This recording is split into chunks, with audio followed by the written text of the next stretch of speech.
मैं इस दुनिया में एक ड्रैगन एग के रूप में पैदा हुआ। कोई मामूली अंडा नहीं, बल्कि एक रेयर डबल योक जिसमें जुड़वा बच्चों को जन्म देने की काबिलियत थी। मुझे लगा था कि पैदा होते ही मैं दुनिया के शिखर पर खड़ा होऊंगा, लेकिन इसके बजाय मेरे माता पिता ने मुझे अपने क्लैन से बाहर निकाल दिया और दुनिया के सबसे खतरनाक मॉन्स्टर डंजन में मरने के लिए छोड़ दिया। ड्रैगन क्लैन का रिवाज है कि एक बार में सिर्फ एक ही संतान को पाला जाता है।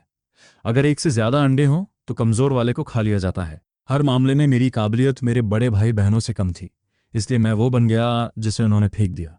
ये डंजन हाई लेवल मॉन्स्टर से भरा पड़ा है और मेरी सुपीरियर टियर ब्लड लाइन मुझे ठीक वैसा शिकार बनाती है जिसे वे ढूंढते हैं। मेरे ड्रैगन माता पिता को इस बात की रत्ती भर भी फिक्र नहीं थी कि मैं कभी वापस आऊंगा, और चीजें बिल्कुल वैसे ही हुई जैसा उन्होंने सोचा था।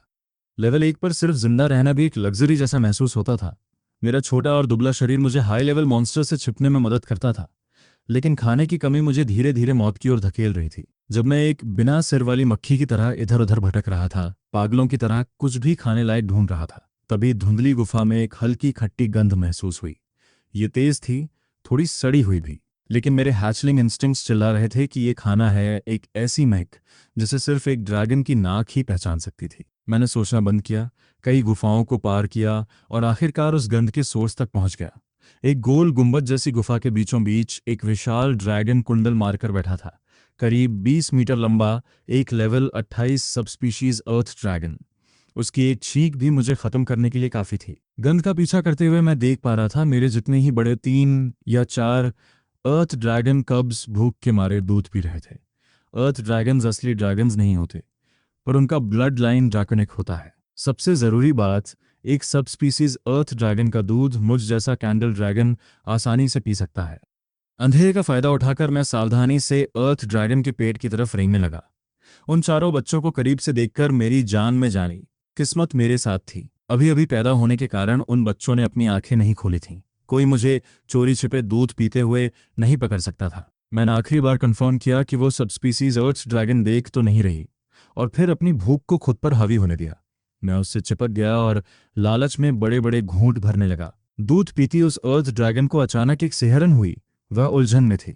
ओह, कौन सा बच्चा इतनी जोर से पी रहा है? लेकिन एक माँ की ममता ने उससे कहा कि भूखे बच्चे का खाना अच्छी बात है, और उसे टोकने की हिम्मत नहीं हुई, इसलिए वह चुप रही। जैसे ही गर्म दूध मेरे गले से उतरकर शरीर में पहुंचा, मेरे जम चुके शरीर में एक अजीब सी गर्माहट फैल गई। इसके साथ ही मेरे लेवल में धीमी लेकिन लगातार बढ़त होने लगी। शायद मौत से बचने की राहत थी, या फिर उस अर्थ ड्रैगन की गर्माहट इतनी सुकून देने वाली थी। लेकिन जैसे ही मेरा तनाव कम हुआ, मेरा सिर झुक गया और मैं गहरी नींद में सो गया। मुझे नहीं पता कितना वक्त बीता, लेकिन गर्दन पर एक तेज चुभन ने मुझे झटके से जगा दिया। तभी एक विशाल और फटी हुई पुतली वाली आंख ने मेरे पूरे विजन को घेर लिया। गुस्से से जलती उन आंखों में देखते हुए मैं बस यह दुआ कर सकता था कि वो मुझे जल्दी चबा ले ताकि सब कुछ जल्द खत्म हो जाए। मैंने अपने हाथ पैर समेट लिए, आंखें बंद की और खुद को किस्मत के हवाले कर दिया, लेकिन मौत नहीं आई। अर्थ ड्रैगन के चेहरे के भाव बदले, जटिल और अनपढ़े। गुस्सा नरम होकर दया में बदल गया, फिर एक बेबस हार का निशान।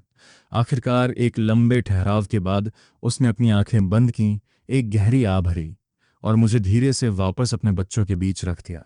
मैं पूरी तरह सन्न था। अर्थ ड्रैगन पहले ही दूसरी तरफ मुड़ चुकी थी, वापस बैठ गई और खर्राटे लेने लगी।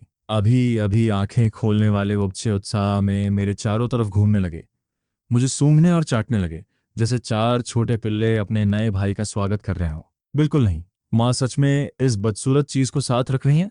ये कितना अजीब दिखता है, जैसे कोई एलियन लिजर्ड क्रॉस ब्रीड हो। मैं और करीब हुआ और मुझे एहसास हुआ कि उनका हर एक शब्द मेरे लिए एक बेइज्जती थी। मैंने अपना मुंह खोला और गुस्से में एक दहाड़ मारी। चारों बच्चे अपनी जगह जम गए। साफ था कि उन्हें मेरे पलटकर जवाब देने की उम्मीद नहीं थी। मुझे भी नहीं थी, मुझे भी नहीं थी।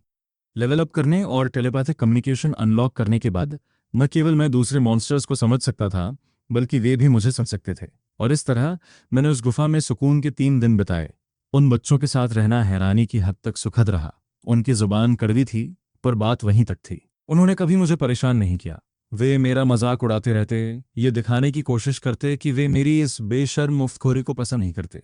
लेकिन हकीकत में, क्योंकि मैं सबसे छोटा, कमजोर और बदसूरत था, हर बार जब हम सोते, वे चारों मुझे घेर कर बैठते, और जब भी गुफा के बाहर जरा सी हलचल होती, वे मुझे अपने बीच छिपा लेते और चिल्लाते, पीछे हट, ओ निकम्मे बौने, शांत रहे और रास्ते में मत आना। लेकिन उनकी हरकतें कुछ और ही कह रही थीं। वे मुझ बाहरी को प्रोटेक्ट कर रहे थे। मैंने चुपके से उनके स्टैट्स स्कैन किए थे। वे मेरे मुकाबले बहुत कम थे, पर मैंने कभी जाहिर नहीं होने दिया। एक रेयर सुपीरियर टियर मॉन्स्टर होने के नाते मेरा लेवल उनके मुकाबले बहुत तेजी से बढ़ा। उन चंद दिनों में ही मैं लेवल 9 तक पहुंच गया था, जबकि वे चारों अर्थ ड्रैगन कब्स अभी सिर्फ लेवल 4 पर थे। 3 दिनों के बाद मैं सच में उस अर्थ ड्रैगन परिवार को अपना मानने लगा था। मेरे उन घटिया सगे माता पिता से तो 1000 गुना बेहतर। बस एक ही मलाल था कि मैंने उस अर्थ ड्रैगन माँ से कभी बात नहीं की थी, और जब भी मैं उसे ग्रीट करने की कोशिश करता, वह बस एक सरसरी निगाह डालती और कभी जवाब नहीं देती। मुझे लगा था कि ये सुकून भरे दिन यूं ही चलते रहेंगे, लेकिन अगली ही सुबह एक लेवल 35 सबस्पीशीज कोटो बीस्ट ने गुफा में घुसकर उस शांति को चकनाचूर कर दिया। उसकी 4 खून से सनी आंखें उन चारों अर्थ ड्रैगन कप्स पर टिकी थीं। वह बुरी तरह भूखा और पागल था। अर्थ ड्रैगन ने तुरंत रिएक्ट किया, अपनी पूंछ से बच्चों को गुफा के कोने में धकेला और खुद को उनके और उस कोटो बीस्ट के बीच खड़ा कर दिया। दोनों का सामना हुआ और कुछ ही सेकंड में लड़ाई छिड़ गई, लेकिन अपने से ऊंचे लेवल वाले कोटो बीस्ट के सामने अर्थ ड्रैगन को कदम कदम पर पीछे हटना पड़ा, और खुद को और अपने 4 बच्चों को बचाने की आखिरी कोशिश में उस दरिंदे का मोटा सींग सीधे उसके सीने के पार निकल गया। इसके बावजूद सीना पूरी तरह फटने के बाद भी अर्थ ड्रैगन ने अपने पिछले पैर जमीन में गाड़ दिए और कोटो बीस्ट को 1 इंच भी आगे नहीं बढ़ने दिया। उसके पंजे कोटो बीस्ट की गर्दन पर लोहे की जंजीरों की तरह कस गए। फिर एक दहाड़ के साथ उसने अपने शार्क जैसे जबड़े खोले और कोटो बीस्ट की पीठ में गड़ा दिए। मांस का एक बड़ा टुकड़ा नोच लिया। 2 विशाल जीवों के आपस में टकराने से गुफा हिलने लगी और दरारें पड़ गईं। पत्थरों की बारिश होने लगी। मैं हवा में उछला और अपने हाथों पैरों से गिरते पत्थरों को तोड़ने लगा, लेकिन गुफा बहुत तेजी से ढह रही थी। अकेले उन 4 बच्चों को बचाना ही मेरी पूरी ताकत निचोड़ रहा था। उस दूध पिलाने वाली मां की मदद के लिए कुछ नहीं बचा था। अगर मैं कोशिश भी करता तो कोटो बीस्ट जैसे जिद्दी राक्षस के सामने कुछ नहीं कर पाता, बस बीच में अड़चन बनता। अचानक कोटो बीस्ट ने पूरी ताकत के साथ हमला किया और अर्थ ड्रैगन के सीने में गड़ा वो मोटा सींग उसकी क्रूरता से टूट गया। सीने के फटने से असहनीय दर्द हुआ। अर्थ ड्रैगन मां जानती थी कि वह इस लड़ाई में नहीं बचेगी। उसने आखिरी बार अपने बच्चों की तरफ देखा, और जब उसने मुझे उन्हें बचाने के लिए जान लड़ाते देखा तो उसकी आंखों में एक सुकून भरी गर्माहट आई, जैसे कह रही हो तो मेरा खाना मेरा सही फैसला था। फिर उसकी खून जैसी लाल आंखें पूरी तरह खुल गईं। उसने अपनी आखिरी बची कुची ताकत जुटाई और कोटो बीस्ट की खोपड़ी के पीछे अपने सिर से जोरदार टक्कर मारी। वो टक्कर जमीन हिलाने वाली थी। टक्कर होते ही उसका अपना सिर धंस गया, जबड़ा टुकड़ों में बंट गया। लेकिन उस मोटी खाल वाले कोटो बीस्ट की खोपड़ी भी सिर के पीछे हुए उस सुसाइडल हमले को बर्दाश्त नहीं कर पाई। एक खौफनाक चटकने की आवाज के साथ उसका सिर पिचक गया। दोनों विशाल जीव दर्द से कराहते हुए जमीन पर गिर पड़े। लड़ाई खत्म होते ही गुफा का गिरना बंद हो गया। मैंने खुद को मलबे से बाहर निकाला और दौड़कर अर्थ ड्रैगन के पास पहुंचा, पर उसके शत विक्षत सिर ने सब कुछ बयां कर दिया था। वह जा चुकी थी। क्या मेरे बच्चे ठीक हैं? ये पहली बार था जब मैंने अर्थ ड्रैगन माँ को बोलते सुना था। उसकी जान बस एक टिमटिमाती लौ की तरह बची थी, और टूटे हुए जबड़े के कारण उसका हर शब्द एक संघर्ष था। उसके सवाल के सामने मैं अपने सीने में उठते उस पछतावे को दबाने की कोशिश करने लगा, क्योंकि उसके चारों बच्चे मर चुके थे। हर एक बच्चा गिरते पत्थरों के नीचे दब गया था। पत्थर बहुत ज्यादा थे, और चाहे मैं कितनी भी जान लगा देता, मैं सबको नहीं रोक सकता था। अर्थ ड्रैगन की उस आखिरी टक्कर ने पूरी गुफा को ढहा दिया था, और जहां मैं मुश्किल से जिंदा बच पाया, वहीं वे 4 बच्चे, वो दिन जो हमने साथ बिताए थे, अभी भी मेरे दिमाग में घूम रहे थे, और मैंने उन्हें अपने सगे भाई बहनों जैसा मान लिया था। अभी कुछ मिनट पहले वे जिंदा थे और खुश थे, और अब वे मलबे के नीचे दफन रहे थे। मेरे मेरे बच्चे, क्या वे ठीक है? टक्कर में अर्थ ड्रैगन की आंखें बर्बाद हो चुकी थीं। फिर भी उसने अपनी आखिरी सांस ये पूछने में लगा दी। उसकी आवाज में उनके लिए सिर्फ और सिर्फ प्यार था। अपराध बोध की एक लहर मुझ में समा गई, मेरे सीने में बम की तरह फटी। मैंने अपने दांत इतनी जोर से भींचे कि लगा जैसे टूट जाएंगे। मैंने अपना दुख निगला और अपनी आवाज को जितना हो सके उतना कोमल रखा। वे ठीक हैं। वे बस बेहोश हो गए हैं। वे सब ठीक हैं। क्या ऐसा है? उसके चेहरे पर एक सुकून भरी मुस्कान आई। जब मैं चली जाऊं तो मुझे खा लेना। उसके शब्दों ने मुझे सुन्न कर दिया। हम इस डंजन में पैदा हुए हैं। ये एक अभिशाप है जिसे हम जन्म से ढोते हैं। कुछ भी बर्बाद नहीं होना चाहिए। ये आखिरी पोषण है जो मैं अपने बच्चों को दे सकती हूँ। मुझे नहीं पता कि तुम जैसा सुपीरियर टियर मॉन्स्टर यहाँ कैसे पहुंचा, लेकिन तुम्हें अपनाने के बदले मैं तुमसे अपने बच्चों का ख्याल रखने को कह रही हूँ। इससे ज्यादा कुछ कहने से पहले ही उसके कांपते शरीर ने दम तोड़ दिया। एक आखिरी सांस के साथ उसकी जान पूरी तरह निकल गई। अंत में भी उसके चेहरे पर एक माँ की वही शांत खुशी थी जिसे यकीन था कि उसके बच्चे सुरक्षित हैं। वह खामोशी से गुजर गई। खून मेरे पैरों के नीचे की जमीन में समा गया और गुफा में मौत जैसी शांति छा गई। मेरा मुंह खुला था पर मैं रो भी नहीं पा रहा था। चिल्लाने से और मॉन्स्टर्स खिंचे चले आते, पर मेरा सीना पत्थर के नीचे दबा हुआ महसूस हो रहा था। वो सब स्पीशीज अर्थ ड्रैगन जिसने मुझे अपनाया, वो 4 बच्चे जिनके साथ मैं रहा और सोया, सब एक पल में चले गए। उस माँ ने पहली बार मुझसे बात की और वो उसके आखिरी शब्द थे। उस पल में एक ऐसी बेबसी मुझ पर हावी हो गई जो मैंने पहले कभी महसूस नहीं की थी। लेकिन हकीकत ने मुझे शोक मनाने का वक्त नहीं दिया। एक गरजती दहाड़ ने सन्नाटा चीर दिया और वो सब स्पीशीज कोटो बीस्ट जिसे मर जाना चाहिए था, लड़खड़ाते हुए अपने पैरों पर वापस खड़ा हो गया। उसकी फटी हुई खोपड़ी अभी भी खुली हुई थी। उसने एक जीत की दहाड़ मारी। उसकी नज़रों में उसके सामने खड़ा वो छोटा सा बच्चा कोई खतरा ही नहीं था। पर क्या तुम्हें पता है कि इस नर्क जैसे डंजन में फेंके जाने का सबसे अच्छा हिस्सा क्या है? मैंने अपना सिर झुकाया और अपने पंजों की मुट्ठियां बांध ली। उस विशाल राक्षस का सामना करते हुए मेरी आवाज़ कांप रही थी, डर से नहीं बल्कि जलते हुए जुनून से। Notification, new skill, dragon aura has been unlocked. यही कि मैं तुम्हें अपने इन 2 पंजों से मार सकता हूँ। एक दहाड़ के साथ मैं सीधे उस सबस्पीशीज कोटो बीस्ट पर टूट पड़ा। उसके घाव गहरे थे, पर उस मोटी खाल को फाड़ना मेरे इस लेवल पर अभी भी एक सपना था। फिर भी एक रास्ता था। जीत का रास्ता उस माँ ने खुद मेरे लिए तैयार किया था। उसके डिफेंस को भेदने का रास्ता, वो घाव जो माँ ने उसकी गर्दन के पीछे चीर दिया था। मैं दहाड़ा और रोशनी की एक लकीर की तरह आगे बढ़ा, सीधे कोटो के सिर के पीछे निशाना साधा। दोनों पंजे पूरी तरह फैलाकर उस घाव में गाड़ दिए और उसे चीर कर रख दिया। माँ की वो 3 दिनों की खामोशी और गरिमा उन 4 बच्चों के साथ खाने के लिए छीना झपटी, एक साथ कुंडल मारकर सोना, ये तस्वीरें मेरे दिमाग में किसी फिल्म की तरह घूमने लगी और मेरे कत्ल के इरादे उस ऊंचाई पर पहुंच गए जो मैंने कभी नहीं जाने थे। मेरे दिमाग में सिर्फ एक ही ख्याल था, इस कोटो बीस्ट को खत्म करो और उनका बदला लो। 3 या 4 घंटे बाद मैं अर्थ ड्रैगन माँ के शरीर के सामने खड़ा था, अपने पंजे धीरे से उस पर रखे हुए, उसकी आखिरी बची हुई गर्माहट को महसूस कर रहा था। मैं खुद को दुख में डूबने नहीं दिया। डंजन को आंसुओं की परवाह नहीं होती। जैसा माँ ने कहा था, डंजन में पैदा होने वाले मॉन्स्टर्स जन्म से एक श्राप लेकर आते हैं। मौत किसी भी पल आ सकती है और ये कभी अजीब नहीं होता। मेरा इकलौता मलाल यही था कि मैं अपने उन 4 भाई बहनों को नहीं बचा सका। माँ, मैं तुम्हारे लिए और उन सबके लिए जिंदा रहूंगा। मैंने अपना मुंह खोला और माँ के शरीर को काटा। मांस का एक टुकड़ा नोचा और उसे निगल दिया।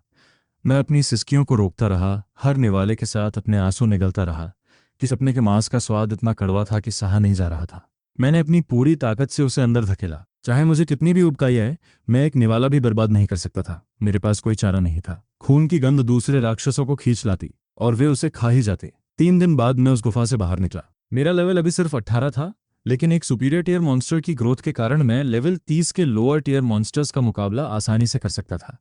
मैंने एक झटके के साथ अपने पंजे चटकाए और अपने चेहरे पर एक टेढ़ी, जंग के लिए तैयार मुस्कान लाया, सामने फैले उस अंतहीन डंजन को देखते हुए। पास ही में 3 मॉन्स्टर्स थे। सही वक्त है, मुझे फिर से भूख लगी है। और इसी के साथ मैंने बाहर निकलने की अपनी इस जंग का पहला कदम बढ़ाया। गुफा छोड़ने के 5 दिन बीत चुके थे और आसपास के इलाके का हर एक मिनटौर मेरे हाथों खत्म हो चुका था। आखिरी मिनटौर को खत्म करने के बाद मेरा लेवल 20 हो गया। Ding, notice current level cap reached, experience gain suspended. कृपया एक एवोल्यूशन पाथ चुनें ताकि लेवल लिमिट बढ़ाई जा सके। असेंडिंग कैंडल ड्रैगन, एक यंग कैंडल ड्रैगन की स्टैंडर्ड एवोल्यूशन जो ग्रेटर माया कैपेसिटी देती है। माइनर कैंडल ड्रैगन, एक जनरल पर्पस एवोल्यूशन जो सेंसेस को तेज और रिफ्लेक्सेस को फास्टर बनाती है। डिग्रेडेड कैंडल ड्रैगन, एक अनकन्वेंशनल एवोल्यूशन पाथ। ये तभी अनलॉक होती है जब कोई कठोर परिस्थितियों में एक निश्चित समय तक जीवित रहे। ये स्ट्रॉन्गर वाइटैलिटी और एजिलिटी देती है, लेकिन माना कैपेसिटी और फिजिकल ग्रोथ को सीमित कर देती है। इस पॉपअप को देखते हुए मैंने पैटर्न समझ लिया। हर 20 लेवल्स एक टियर मार्क करते हैं। आगे जाने के लिए एवोल्यूशन जरूरी है। लेकिन जैसे ही मैं अपने ऑप्शंस तोड़ रहा था, पीछे से एक भयानक दबाव ने मुझे जकड़ लिया। मेरी हर सर्वाइवल इंस्टिंक्ट एक साथ जाग उठी। मैंने चारों तरफ नजर दौड़ाई और कब, बिना मेरी जानकारी के, कम से कम 20 कोटो बीस्ट सबस्पीशीज मुझे घेर चुके थे और उनके पीछे से एक विशाल कॉर्ड आगे बढ़ा। उसका पूरा जिस्म एक खौफनाक ब्लड रेड रंग में। कॉम्बैट स्पेशलाइज्ड सबस्पीशीज कॉड बीस्ट नेता, level 88, type rare, near mid tier monster. वो स्टैट्स देखकर मेरी रूह कांप गई। सब कुछ साफ था। कोटो बीस्ट नेता ने जानबूझकर मुझे एक जाल में फंसाया था। जो बात मुझे हैरान कर रही थी वो ये, इस क्रीचर से मेरी कोई दुश्मनी नहीं थी। कोई पुरानी रंजिश नहीं। तो फिर ये कोटो बीस्ट मेरे पीछे क्यों पड़ा था? तभी मुझे समझ आया। मैंने टेलीपैथिक कम्युनिकेशन एक्टिवेट की और बात करने की तैयारी की। कोटो बीस्ट नेता ने पहले एक ठंडी हुंकार भरी, फिर बोला, उम्मीद नहीं थी कि हमारे इलाके में खाना चुराने वाला इतना छोटा सा नाचीज प्राणी होगा। बात कंफर्म हो गई। मिनोटॉर कोटो बीस्ट का मुख्य भोजन है, और अपने शुरुआती दिनों में कॉम्बैट स्किल्स निखारने के लिए और ग्लटनी स्किल की वजह से जो मेरी भूख को बेकाबू कर देती थी, मैं दिनों तक लगातार मिनोटॉर्स का शिकार करता रहा था, जिससे उस इलाके में उनकी संख्या तेजी से घट गई। इसका सीधा असर पड़ा, उस इलाके के कोटो बीस्ट के लिए खाना खतरनाक हद तक कम हो गया। अभी सोच ही रहा था, तभी मैंने बस कंधे उचका दिए। कमजोरी दिखाओ और रौंदे जाओगे, यही दुनिया का दस्तूर है। और डंजन में तो ये सच और भी गहरा है। मैंने पैर जमाए, सिर थोड़ा तिरछा किया। हाँ, वो मैं ही था। तुम्हारे कोटो बीस्ट्स ने मेरी नर्सिंग मदर को खाया था, है ना? लड़ना है, मैं यही हूं। जैसे ये शब्द निकले, मेरे पूरे जिस्म पर एक नीली हरी रोशनी दमक उठी और मैंने वो पोज लिया जैसे इन सबको तहस नहस कर दूंगा। अंदर से हालांकि मैं पहले से भागने का रास्ता सोच रहा था। कोटो बीस्ट नेता को शायद उम्मीद नहीं थी कि एक ऐसा प्राणी जो उसके एक दांत तक नहीं पहुंचता इतना निडर होगा। उसने एक दहाड़ मारी, आगे बढ़ा और स्किल एक्टिवेट की, ग्राउंड श्रिंक। वो विशाल जीव एक पल में गायब हुआ और सीधे मेरे सामने प्रकट हो गया, जैसे टेलीपोर्ट कर लिया हो। उसी वक्त मुझे घेरे खड़े दर्जनों कॉड बीस्ट्स ने एक साथ दहाड़ लगाई और मुझे लगा जैसे मेरे चारों अंगों से कुछ छिन गया।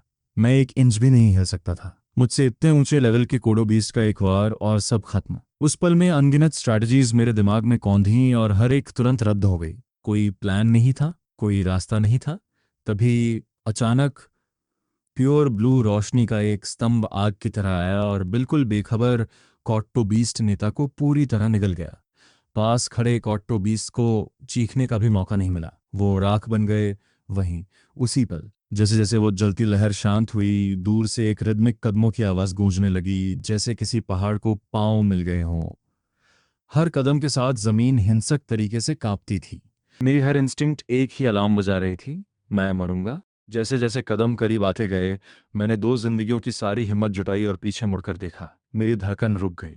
एक ऐसा रूप जो पर्वत श्रृंखला जितना विशाल और ऊंचा था, मेरी आंखों के सामने भर गया।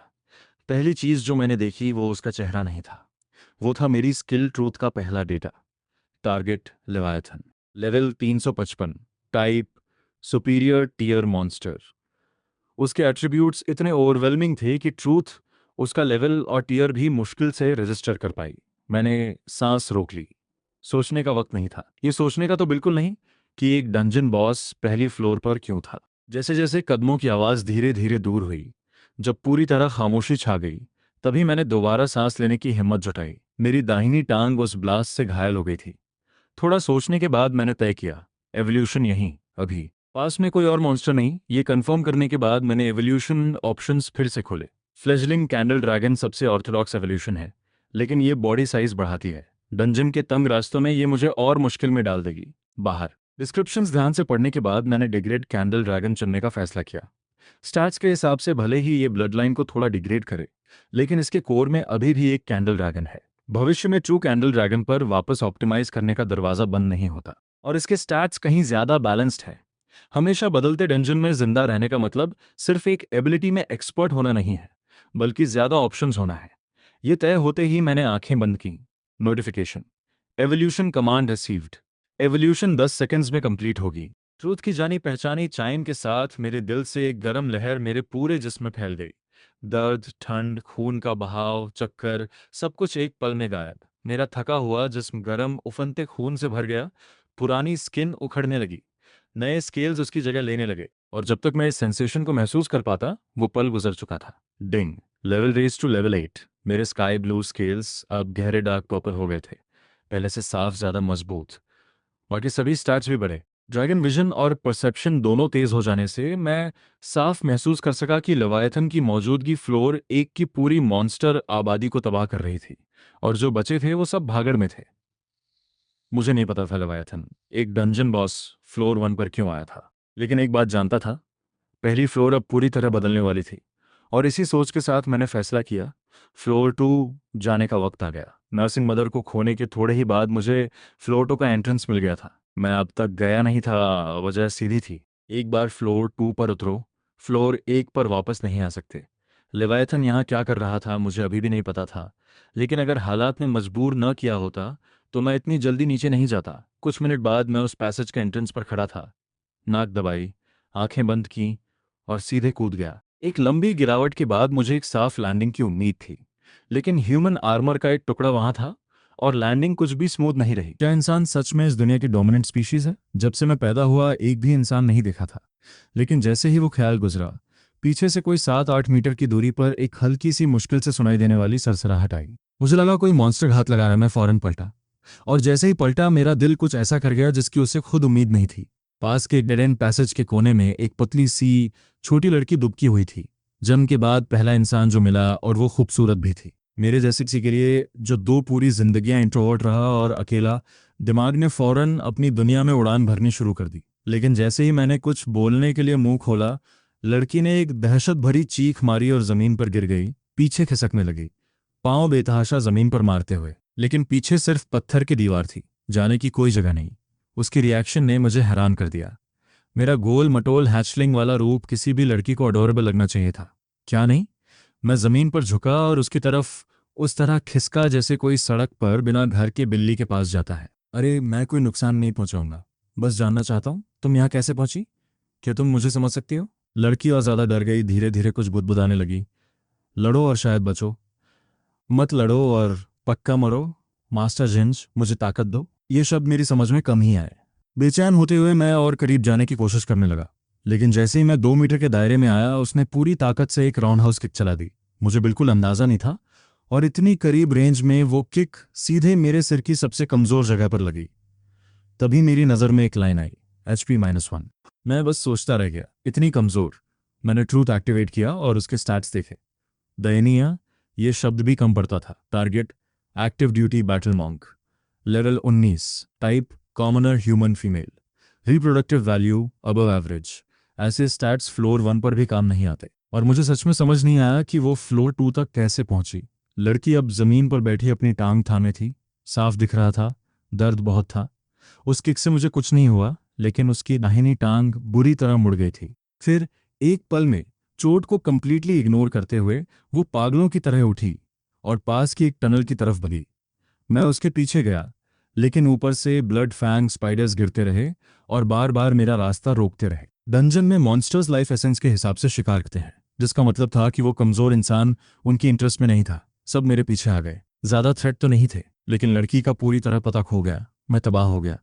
वो बिल्कुल सामने थी और बस ऐसे ही चली गई। 5 दिन गुजर गए और मैंने धीरे धीरे फ्लोर 2 पर अपने पांव जमाए। फ्लोर 1 के मुकाबले यहाँ मॉन्स्टर्स की वैरायटी कहीं ज्यादा थी। लगभग हर रोज कोई ना कोई नई स्पीशीज सामने आती और उसमें इंसान भी शामिल थे। बस हर इंसान जो मिला वो लाश था या बचे खुचे अवशेष। उस दिन की लड़की मेरे दिल के किसी कोने में अभी भी थी, इसलिए भी कि वो इंसान थी। इन दिनों फ्लोर 2 पर एक से ज्यादा बार मुझे ह्यूमन रिमेन्स मिले थे, और बड़ी तादाद में इंसानी कदमों के निशान भी, जो सजेस्ट कर रहे थे कि कम से कम 200 से 300 का एक ग्रुप यहां से गुजरा था। फिर भी मैं उन्हें ढूंढना चाहता था। डंजन का मॉल साफ तौर पर इंसानों के लिए नहीं बना, लेकिन अगर वो अंदर आ सकते हैं तो लॉजिक यही कहता है कि बाहर जाने का रास्ता भी उनके पास है। कम से कम यही लॉजिक था, और यही संभावना मेरे लिए सबसे जरूरी थी। बदकिस्मती से दिनों की कोशिश के बाद भी ह्यूमन साइंस ट्रैक करने से कुछ हाथ नहीं लगा। बस और अवशेष, एक के बाद एक। फिर जैसे ही मैं उस केव से निकलने वाला था, मेरी पीठ में एक सुई जैसी ठंडक उतरी। मेरा जिस्म दिमाग से पहले चला। एक साइड रोल, प्योर इंस्टिंक्ट। हवा का एक हाईली कंप्रेस्ड ब्लेड मेरे सिर के ऊपर से गुजरा और पत्थर की दीवार में 4 गहरी लकीरें खींच गया, जैसे कोई बिल्ली कागज को नोच रही हो। सोचने का वक्त नहीं, मैंने ड्रैगन विजन के साथ आई शार्प हियरिंग एक्टिवेट की और पास में एक छोटे क्रीचर को फील किया, जो लगभग अविश्वसनीय स्पीड से मेरी तरफ आ रहा था। जब तक मैं प्रोसेस कर पाया, वो क्रीचर मेरी पीठ से 50 सेंटीमीटर से भी कम दूर था। मेरा सिर सुन्न पड़ गया। पीछे देखने का भी वक्त नहीं था। एक और साइड रोल।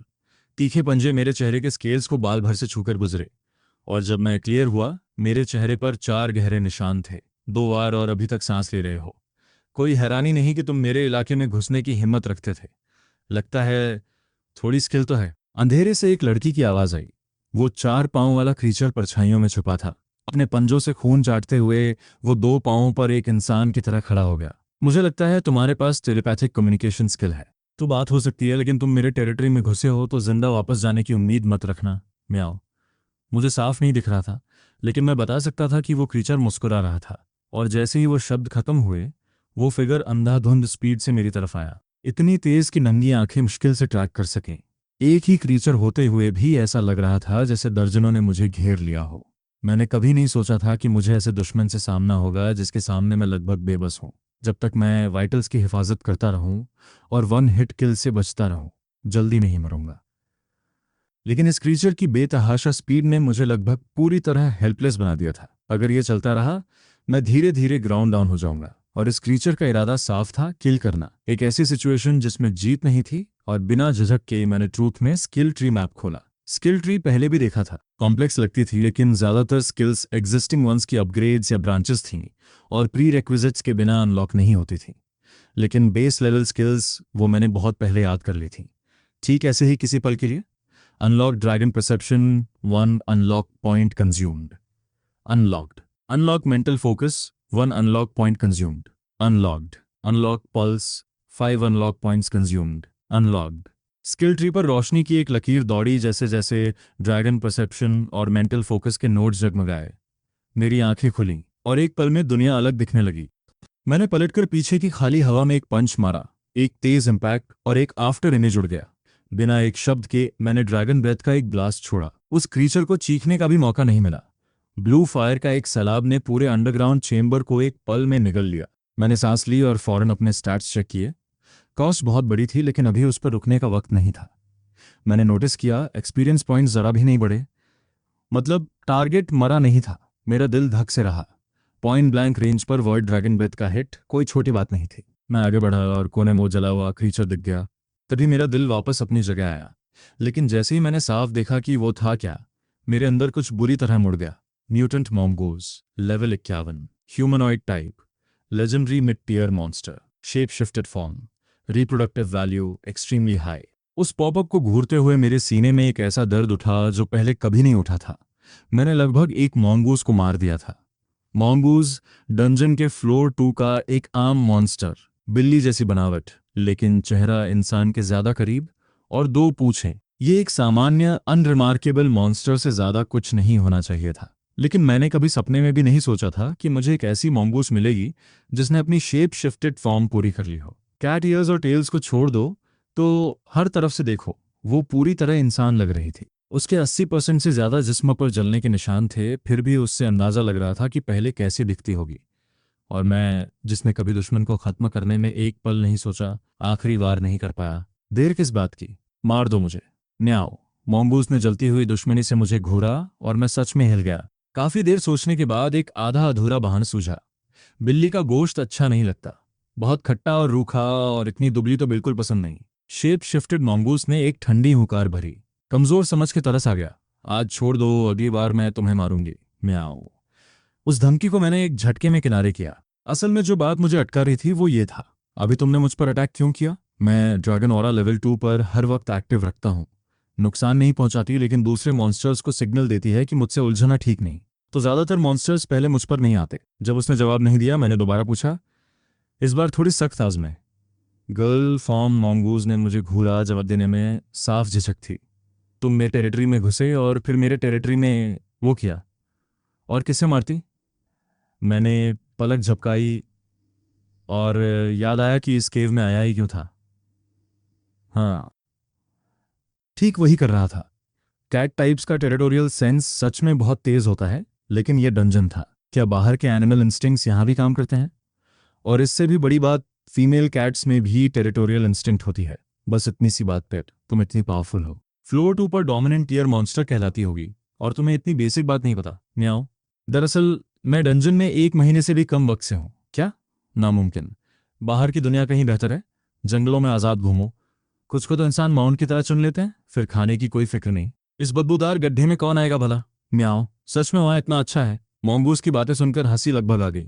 जंगल के मॉन्स्टर्स को शायद भूख न लगे, लेकिन डंजन की कठोर तपिश के बिना जब इंसान बड़ी तादाद में उनके पीछे पड़े, वो बिल्कुल बेबस हो जाते हैं। और किसी का माउंट बनना, शायद कुछ इंसान अपने माउंट्स का ख्याल रखते हो, लेकिन ज्यादातर के लिए इसका मतलब है आज़ादी छिन जाना और बिना किसी रहम के निचोड़ा जाना। कोई फर्क नहीं है एक पिंजरे में बंद मुर्गी से जो सिर्फ काटे जाने का इंतजार करती है। 1 महीने डंजन में, और जो सबसे साफ बात समझ आई है वो ये है, डंजन मॉन्स्टर्स के लिए एक स्लम है, लेकिन ये सच में उनका अपना है। ये सब उसे समझाने की जरूरत नहीं थी। गर्ल फॉर्म मॉन्गूज अब साफ दिख रहा था, दर्द में तड़प रही थी। किस बात का इंतजार है? मैं हार गई, मार दो। क्या मुझे तड़पते देखने में मजा आता है? न्याओ। उसकी आवाज में डर की एक भी लकीर नहीं थी, बल्कि जैसे किसी को आखिरकार आराम करने की इजाजत मिल गई हो। इससे नर्सिंग मदर की एक बात याद आई। हम मॉन्स्टर्स डंजन में पैदा होते हैं। ये एक अभिशाप है जो हम जन्म से ढोते हैं।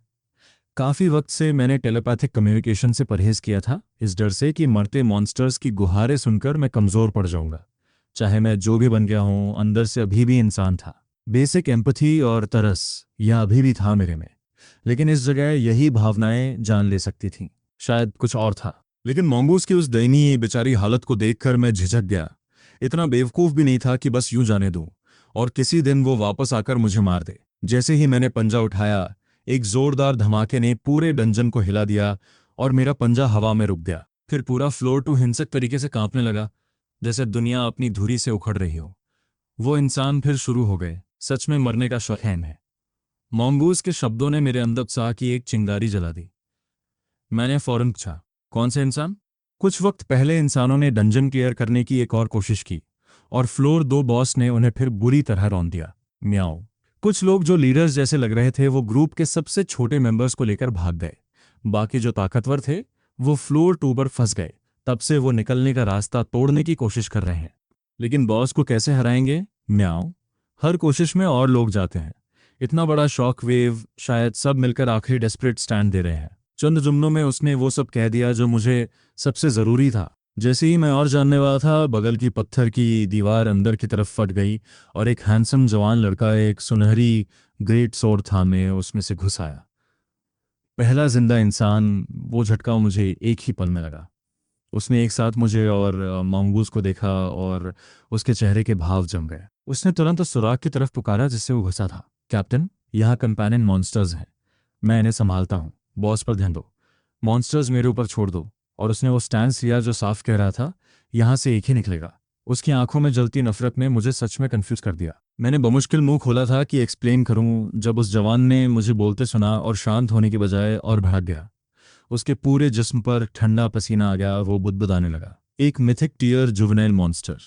अगर यहाँ डील नहीं किया तो अगली बार जब इस फ्लोर पर आएंगे 2 से सामना होगा। जिंदा नहीं निकल पाएंगे। जो हमारे बाद आएंगे उनके लिए ये यहीं रोकना होगा, चाहे इसकी कीमत मेरी जान ही क्यों ना हो। मेरे दिमाग में झुंझलाहट का एक तूफान उठा। सच में ये छोटा सा मोनोलॉग ऑलमोस्ट टचिंग था। आंखें लगभग भर आईं।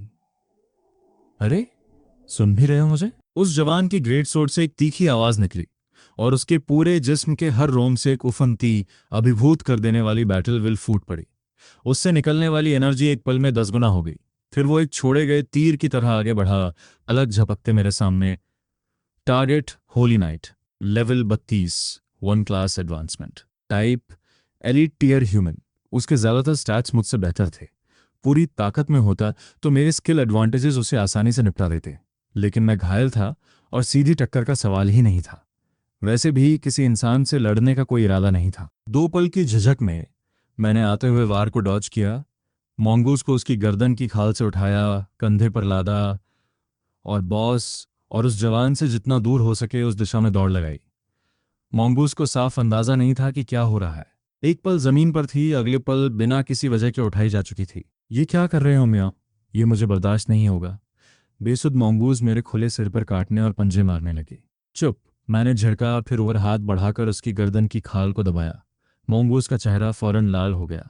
उसका एकलौता बचा हुआ कान झुक गया और जिस्म जम सा गया। वो जवान पहले से मेरे ऊपर था, सुनहरे शॉर्ट स्ट्राइक्स की बारिश। मैं बगल हटा और अंदर से भड़कता रहा। पूरी ताकत में होता तो तुम जैसा कोई नोबड़ी मुझे यूं नहीं भगाता। थका हुआ मुझे चुपचाप घमंड निगलना पड़ा और जो आखिरी बूंद एनर्जी बची थी उससे भागता रहा। और यूं शुरू हुई वो चेस। इंसान और ड्रैगन एक के पीछे एक। रोशनी की 2 लकीरें डंजन में बुनती हुईं।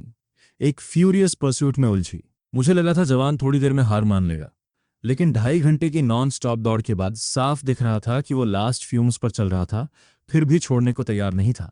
अब मैं सच में गुस्से में था। अगर ये चलता रहा, अगला बार उसका आखिरी और सबसे भयानक होगा। अगर अभी पीछे हट जाए तो मैं बस चला जाऊंगा और खुद को तकलीफ बचाऊंगा। लेकिन अगर उसने सब कुछ एक ही बार में झोंकने की हिम्मत की तो मैं उसका सिर ज़रूर तोड़ूंगा। और जैसे ही मैंने वो फैसला किया, इंतज़ार करते हुए देखने लगा कि जवान क्या करेगा, उसने एक बैटल क्राई लगाई। उसके पूरे जिम की नसें एक साथ फटने लगीं, अपनी बैटल विल की आखिरी बूंद उस सुनहरी ग्रेट स्वॉर्ड में उड़ेलते हुए। उस जवान के फाइनल ऑल कंज्यूम स्ट्राइक का सामना करते हुए मैंने एक थकी हुई सांस ली। Unlock invincibility, 5 unlock points consumed. Skill invincibility level 1 unlocked. उस पल मैं एक कैनन बॉल बन गया, सीधे उस सोर्ड बीम के रास्ते में। एक ही पल में वो सोर्ड बीम चावल पेपर की तरह टूट गया। उसमें एक spiraling hole punched clean through. उस जवान ने कभी नहीं सोचा था कि वो क्रीचर जिसे वो इतनी देर से भगा रहा था अचानक पलटकर सीधे उस पर चार्ज कर देगा। और ये भी नहीं कि उसकी पूरी बैटल विल और माना से भरा वार इतनी आसानी से टूट जाएगा। लेकिन अब कुछ भी प्रोसेस करने का वक्त नहीं था। एक तेज इम्पैक्ट मेरा हार्डन हेडबट उस जवान के पेट में पूरी ताकत से लगा और वो एक गट रेंचिंग चीख के साथ पिनव्हील की तरह घूमता हुआ पीछे उड़ा, दर्जनों मोटे पत्थर के खंभों को एक एक करके तोड़ता हुआ। आखिर में एक पत्थर की दीवार से टकराकर रुका। इनविंसिबिलिटी खत्म होते ही मैं पूरी तरह ढह गया।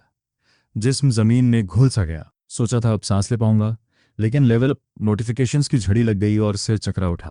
एवोल्यूशन के बाद से हर लेवल के लिए ज़रूरी एक्सपीरियंस बेतहाशा बढ़ गया था। कई कंसेक्यूटिव लेवल अप्स देखे, बहुत वक्त हो गया था। इस इंसान की कॉम्बैट पावर रफली एक कॉट्टो बीस्ट के बराबर थी, और फिर भी इस सपोजिटली कमज़ोर इंसान ने मुझे एक झटके में 6 लेवल्स ऊपर भेज दिया। पोस्ट एवोल्यूशन लेवल 11 से सीधे लेवल 17, करीब 12,000 टोटल एक्सपीरियंस। लगभग लग रहा था जैसे सिस्टम मुझे इंसानों को मारने के लिए इनकरेज कर रहा हो। Ding, main quest unlock, defeat the floor two boss Medusa's head, quest reward 50 unlock points. वो नोटिफिकेशन देखते ही मैं सीधा बैठ गया। इतनी सारी नियर डेथ बैटल से जूझते हुए अभी अभी मिले 5 पॉइंट्स मिलाकर मेरे पास कुल 35 अनलॉक पॉइंट्स थे, और ये क्वेस्ट अकेले 50 दे रहा था। तभी पीछे से मंगूस की आवाज़ आई।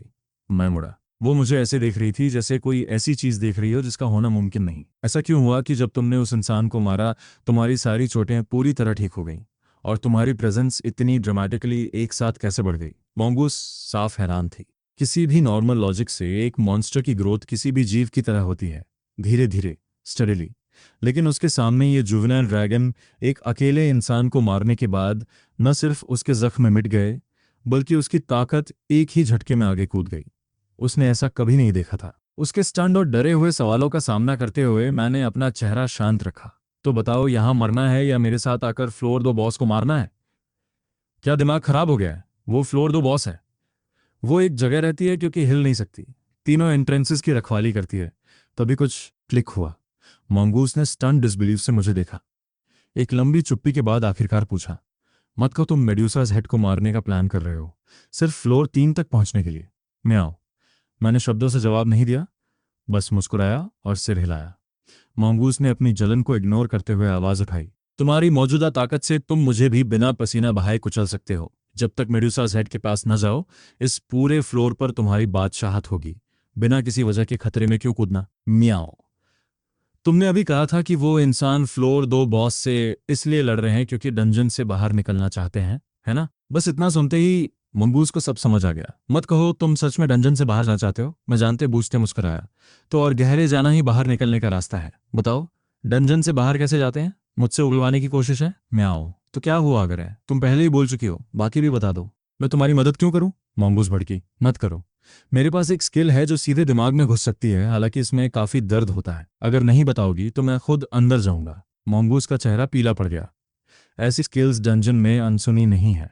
फ्लोर 3 के बाद से कुछ साइकिक टाइप मॉन्स्टर्स इन्हें इस्तेमाल करते हैं। उसे झिझकते देख मैंने एडवांटेज लिया। अगर तुम बताओ और मेरे साथ काम करने पे राजी हो तो न सिर्फ जाने दूंगा, बल्कि तुम्हारी हर चोट ठीक कर दूंगा। एक हाथ से दो, दूसरे से डराओ। ये फॉर्मूला मुझे पता था। मेमोरी एक्सट्रैक्शन स्किल मेरे पास सच में है, लेकिन उसकी कीमत 20 अनलॉक पॉइंट्स है। अगर खर्च किए बिना काम हो जाए तो क्यों लगाऊं? मंगूस का कान उन शब्दों पर फड़का। एक लंबी चुप्पी के बाद उसने मुझे देखा, गार्डेड लेकिन क्यूरियस। सच कह रहे हो? म्याओ। मैंने सीना ठोका। जुबान दे दी तो वापस नहीं होती। उस बातचीत से मुझे पता चला डंजन में आने जाने के कई रास्ते हैं। इंसान सबसे ज्यादा स्पेशल ट्रांसफर मैजिक इस्तेमाल करते हैं, लेकिन वो मैजिक मॉन्स्टर्स के लिए लगभग सीखना नामुमकिन है। जो मॉन्स्टर डंजन में फंस जाए उसके पास सिर्फ एक रास्ता है, फ्लोर 1 से लड़ते लड़ते फ्लोर 5 तक पहुंचो। और फ्लोर 5 के फाइनल बॉस को हरा दो, तब डंजन छोड़कर बाहरी दुनिया जा सकते हो। लेवायथान की लगभग अटल ताकत याद आई और एक सिहरन दौड़ गई। वो चेहरा देखकर लग रहा है तुमने लेवायथान को कहीं देखा है? म्याऊं। मैंने सिर हिलाया, फिर वो सवाल पूछा जो मुझे परेशान कर रहा था। तुमने कहा था डंजन का हर फ्लोर एक अलग स्पेस है, मॉन्स्टर्स आज़ादी से एक फ्लोर से दूसरे पर नहीं जा सकते, तो वो कैसे ये रूल लेवायथन पे लागू नहीं होता? म्याऊं। वो एक एंशिएंट गॉड का माउंट था, पूरे डंजन का सबसे ताकतवर जीव। वो डंजन के हर फ्लोर पर आज़ादी से घूमता है और कोई उसे मार नहीं सकता, कोई उसे रोक नहीं सकता। म्याऊं। वो डंजन में रहता है बस इसलिए कि उसकी मर्जी है। तो तुम्हारा ये सपना डंजन से बाहर जाने का, जब सच में सोचो तो ये सिर्फ एक फैंटेसी है। म्याऊं। बात खत्म करते करते मॉन्गूज जैसे पूरी तरह थक गई, जमीन पर ढह गई और हांफने लगी। चोटें गहरी थीं और हेल्थ हर पल घट रही थी। इस हालत में शायद 10 मिनट और मौत के कगार पर तड़पते देखा, सोचा और 4 अनलॉक पॉइंट्स हील स्किल और कॉन्डेंसेट पर लगाने का फैसला किया। मॉन्गूज की हर चोट ठीक कर दी। वो एक झटके में उठकर बैठ गई, अपने हाथ पांव को हैरानी से देखते हुए। तुमने क्या किया म्याओ? ये वादा नहीं कर सकता कि तुम डंजन से बाहर जा पाओगी, लेकिन ये जरूर वादा करता हूं कि इस फ्लोर पर न भूखी रहोगी न बेसहारा। मेरे साथ आओगी? मॉन्गूज अभी तक झटके से उबरी नहीं थी। सामने के अजीब प्राणी को ब्लैंक नजरों से देखती रही। एक लंबी चुप्पी के बाद बोली, मतलब तुम मेड्यूसास हेड को मारने वाले हो? मैंने सिर हिलाया। तुम्हारी ताकत इंप्रेसिव है। फ्लोर 2 पर अब तक जो भी मॉन्स्टर्स मिले उनमें सबसे स्ट्रांग।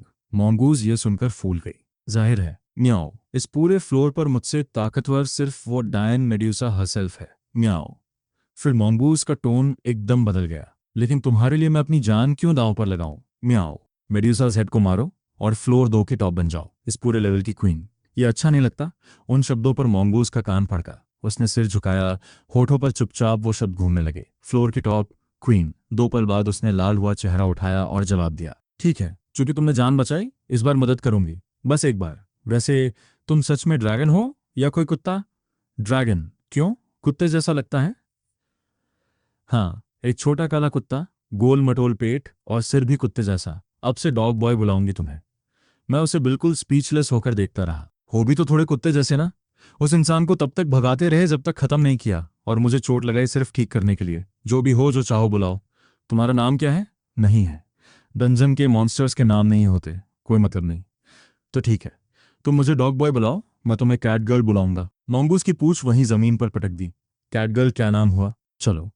कैट गर्ल ने मुझे लड़खड़ाते हुए वॉडल करके जाते देखा और धीरे से बुदबुदाई, मेरा नाम एक्चुअली है, पता है। फिर वो आगे कूदी और मेरे पीछे चल पड़ी। कुछ मिनट बाद हम फ्लोर 2 और फ्लोर 3 की बाउंड्री पर थे। इंसानी सैनिकों को मेड्यूसास हेड से लड़ते देख मैंने तय किया कि रुक कर उन्हें एक दूसरे को कमजोर करने दूंगा, फिर आसान काम करूंगा। जब से डंजन में आया था मैंने नोटिस किया था कि यहाँ के मॉन्स्टर्स को लेवलिंग अप या स्किल्स का कोई कॉन्सेप्ट नहीं था। उनके लिए लेवल अप बस सर्वाइवल का बाय प्रोडक्ट था। स्किल्स सिर्फ जीने के औजार थे और किल करना बस खाने का जरिया। इसीलिए मॉन्गूज जैसे म्यूटेंट ब्रीड्स को छोड़ दो, ज्यादातर जानवर एक ही नियम मानते हैं, जितना ज्यादा जियो लेवल उतना ऊंचा। मेड्यूसास हेड, फ्लोर 2 का बॉस, कम से कम 500 साल से जिंदा था, हिल नहीं सकता था, फिर भी एक फिक्स्ड कैनन की तरह डटा था। उस कॉरिडोर की रखवाली करता था जो फ्लोर 2 को फ्लोर 3 से जोड़ता था। फ्लोर 2 जीतने की कोशिश करने वाला कोई भी इंसान और ऊंचे लेवल्स की तरफ बढ़ने वाला कोई भी जानवर उसी कॉरिडोर से गुजरना पड़ता था। तो जब तक ये पोजीशन पकड़ी है, शिकार खुद चलकर आता है, एक अनंत धारा की तरह। उन इंसानों को देखा जो बिना डर के मेड्यूसास हेड पर एक एक करके चार्ज कर रहे थे और एक एक करके बेरहम मौत पा रहे थे। तादाद के हिसाब से शुरुआत में कम से कम 200 का रीडिंग पार्टी रहा होगा, और अब मुश्किल से एक दर्जन सांस ले रहे थे। इंसान कितने बेवकूफ होते हैं। म्याओ। जानते हैं जीत नहीं सकते, फिर भी मरने चले जाते हैं। कैट गर्ल ऐसे देख रही थी जैसे कोई कॉमेडी शो हो। मैंने चेहरे पर कोई भाव नहीं आने दिया। उनकी जानें मेरे लिए कुछ नहीं थी, मुझे बस ये चाहिए था कि वो और जोर से लड़े।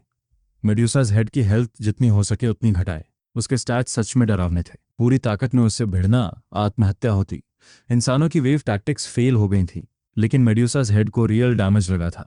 लंबे वक्त तक ये इतना कमजोर नहीं होगा, और इन सभी इंसानों को मरने देने का कोई इरादा नहीं था। बचे हुओं का अभी भी काम है। अब सिर्फ 9 इंसान बचे थे। मैं हर पल का इस्तेमाल किया, पूरी रफ्तार से हर पॉसिबल स्ट्रैटेजी सोचता रहा।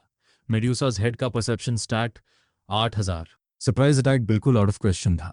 लेकिन डायरेक्ट कन्फ्रंटेशन इस कमजोर हालत में भी जीत का कोई मौका नहीं था। आखिरकार तय किया, सारे अनलॉक पॉइंट्स कॉमेट स्ट्राइक में लगाओ, फिर सबसे डेवेस्टेटिंग वार करो जो हो सके, उसकी हेल्थ बार को चीर दो। उसके बाद वॉर ऑफ एट्रिशन में पीसते रहो।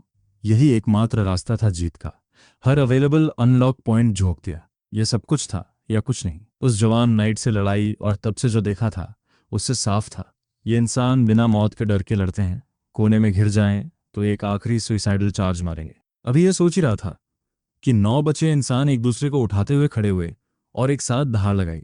लाल रोशनी की 9 लकीरें उस खोखले गुफा में फैल गईं, अंधेरे को अंधे दिन में बदलते हुए। देख लिया, मेरा मोमेंट आ गया। कैटगर्ल से एक नज़र मिलाई, फिर परछाइयों को ओढ़े आगे बढ़ा और मेड्यूसाज हेड के डिटेक्शन रेंज की एकदम आखिरी सीमा पर आ गया। बैटलफील्ड पर इंसान एक एक करके गिरते रहे जब सिर्फ 3 बचे। एक अपने जिस्म से दूसरों को ढाल बनाए खड़ा था। आखिरी 2 इंसानों ने डिस्टेंस कवर किया, हवा में उछले और एक स्पीयर और एक ब्लेड मेडुजाज हेड के लोअर जॉ में गहरे घोंप दिए। मेडुजाज हेड ने एक हिस्टेरिकल चीख छोड़ी, फिजिकल डिफेंस 0 पर, और उन 2 कमजोर इंसानों के उस एक वार ने 1000 से ज्यादा हेल्थ पॉइंट्स एक झटके में छीन लिए। उसी पल कैटगर्ल अपनी बीस्ट फॉर्म में उस ओपनिंग को थामकर मेड्यूसाज हेड की तरफ सिल्वर रोशनी की लकीर की तरह भागी। लेकिन मेड्यूसाज हेड के 8000 से ऊपर के परसेप्शन के सामने वो अभी भी धीमी थी। आधे से ज्यादा स्नेक हेड्स एक पल में पलट गए, जैसे उन्हें पहले से पता था। अरे वाह, इटर्नल रनर अप को लगा कि आज प्राइज छीन लेगी। बढ़िया, बहुत दिनों से तुम्हें खाना चाहती थी। यही था मेड्यूसाज हेड का उस पल का ख्याल। जो उसे नहीं पता था वो था एक तीसरी प्रेजेंस, इंसानों और कैटगर्ल से परे। वीक पॉइंट ब्रेक एक्टिवेट होते ही मेड्यूसाज हेड के जिस्म पर कई ग्लोइंग रेड स्पॉट्स जगमगाए। वो उसके फिजिकल वीक पॉइंट्स थे। इनमें से किसी पर भी डायरेक्ट हिट, मैक्सिमम डैमेज। मैं काफी देर से चार्ज कर रहा था। फोकस किया, एक कदम आगे रखा और जमीन फट पड़ी। पत्थर के टुकड़े चारों तरफ से आसमान में उड़े। पूरा जिस्म एक कैनन बॉल बन गया, रास्ते के हर स्टोन पिलर को माग्मा की नदियों में पिघलाते हुए। लेवल 5 पर कॉमेट स्ट्राइक सभी एट्रीब्यूट्स को 4 गुना स्किल पावर में कन्वर्ट करती है। फुल चार्ज कॉमेट स्ट्राइक की ताकत कल्पना से परे थी। जलती गर्मी और कुचलती फोर्स ने उन सर्पेंट्स को वहीं पल्प कर दिया। एक थंडरस बूम और मेड्यूसाज हेड ने एक ऐसी भयानक चीख छोड़ी जैसे 1000 आवाजें एक साथ चीख रही हों। उस वार में उसकी खोपड़ी का पिछला हिस्सा अंदर धंसा दिया और वो विशाल जिस्म जो 400 साल से एक कदम नहीं हिला था, 100 मीटर से ज्यादा हवा में उड़कर पत्थर की दीवार में जा धंसा। हील करने का वक्त नहीं था। नजर मेड्यूसाज हेड पर टिकाए रखी, धूल के उस दूर के बादल ने, और जब पैनल रेड 0 हेल्थ दिखा तब जाकर सांस ली। दोनों बचे इंसान जमे खड़े थे, हैरानी से घुते हुए। यकीन नहीं हो रहा था कि एक जानवर ने उनकी जान बचाई, हम बच गए। फ्लोर 2 बॉस मर गया। सही बात है कैंग, लगता है 2 जानवर आपस में लड़े और हम जिंदा निकल गए। बड़ा चौकोर जबड़े वाला नाइट मुश्किल से खुशी रोक पा रहा था। अब क्या करें? जवान नाइट जांग ने पूछा। लियो नाम के नाइट ने घूंट निगला और उसकी आंखों की खुशी धीरे धीरे एक ब्लड लस्ट में बदल गई। चाहे जो भी हो, जानवर तो जानवर ही है। ये ड्रैगन टाइप छोटा है, लेकिन इसके कोर से जो प्रेशर निकल रही है वो फील हो रही है। अगर ये बढ़ता रहा, इंसानियत के लिए खतरा बनेगा। और लुओ ने जमीन से एक टूटी तलवार उठाई, लड़खड़ाते हुए उस फ्लेजलिंग कैंडल ड्रैगन की तरफ बढ़ा। हम इस नर्क से जिंदा नहीं निकलेंगे, लेकिन मेड्यूसाज हेड और यह ड्रैगन दोनों को मर जाएं, यही सबसे बड़ा तोहफा होगा जो हम बाद वालों के लिए छोड़ सकते हैं। जांग एक पल झिझका, लेकिन जमीन से एक हथियार उठा ही लिया। मैंने उनकी हर बात सुनी। जिस हाथ को खाना खिलाया उसी को काटना। इन इंसानों पर यह कहावत इससे बेहतर कहाँ फिट होती। लेकिन मुझे कोई फर्क नहीं पड़ा, क्योंकि ये पहले से प्लान का हिस्सा था। कॉमेट स्ट्राइक ने मेरी स्टैमिना की आखिरी बूंद तक निचोड़ ली थी। इस हालत में सबसे तेज रिकवरी का तरीका था लेवल अप। इंसान कमजोर होते हैं, लेकिन एक्सपीरियंस पॉइंट से भरे। वैसे भी उन्हें मारकर रिकवर करने का प्लान था। अगर शुक्रगुजार होते तो कॉन्शियंस थोड़ा ऑकवर्ड करता। उनकी गद्दारी इससे बेहतर क्या मांगता। लेकिन जैसे ही दोनों नाइट्स ने वार करने के लिए कदम बढ़ाए और मैं काउंटर के लिए तैयार हुआ, उस पत्थर की दीवार से एक बहरा कर देने वाला धमाका हुआ जिसमें मेड्यूसाज हेड को घोंसा था। वो बाहर की तरफ फट पड़ी और एक विशाल सर्पेंट ने लियो को बीच से काट दिया। मैंने उस सर्पेंट को फौरन पहचाना। ये मेड्यूसाज हेड के स्नेक हेयर में से एक था।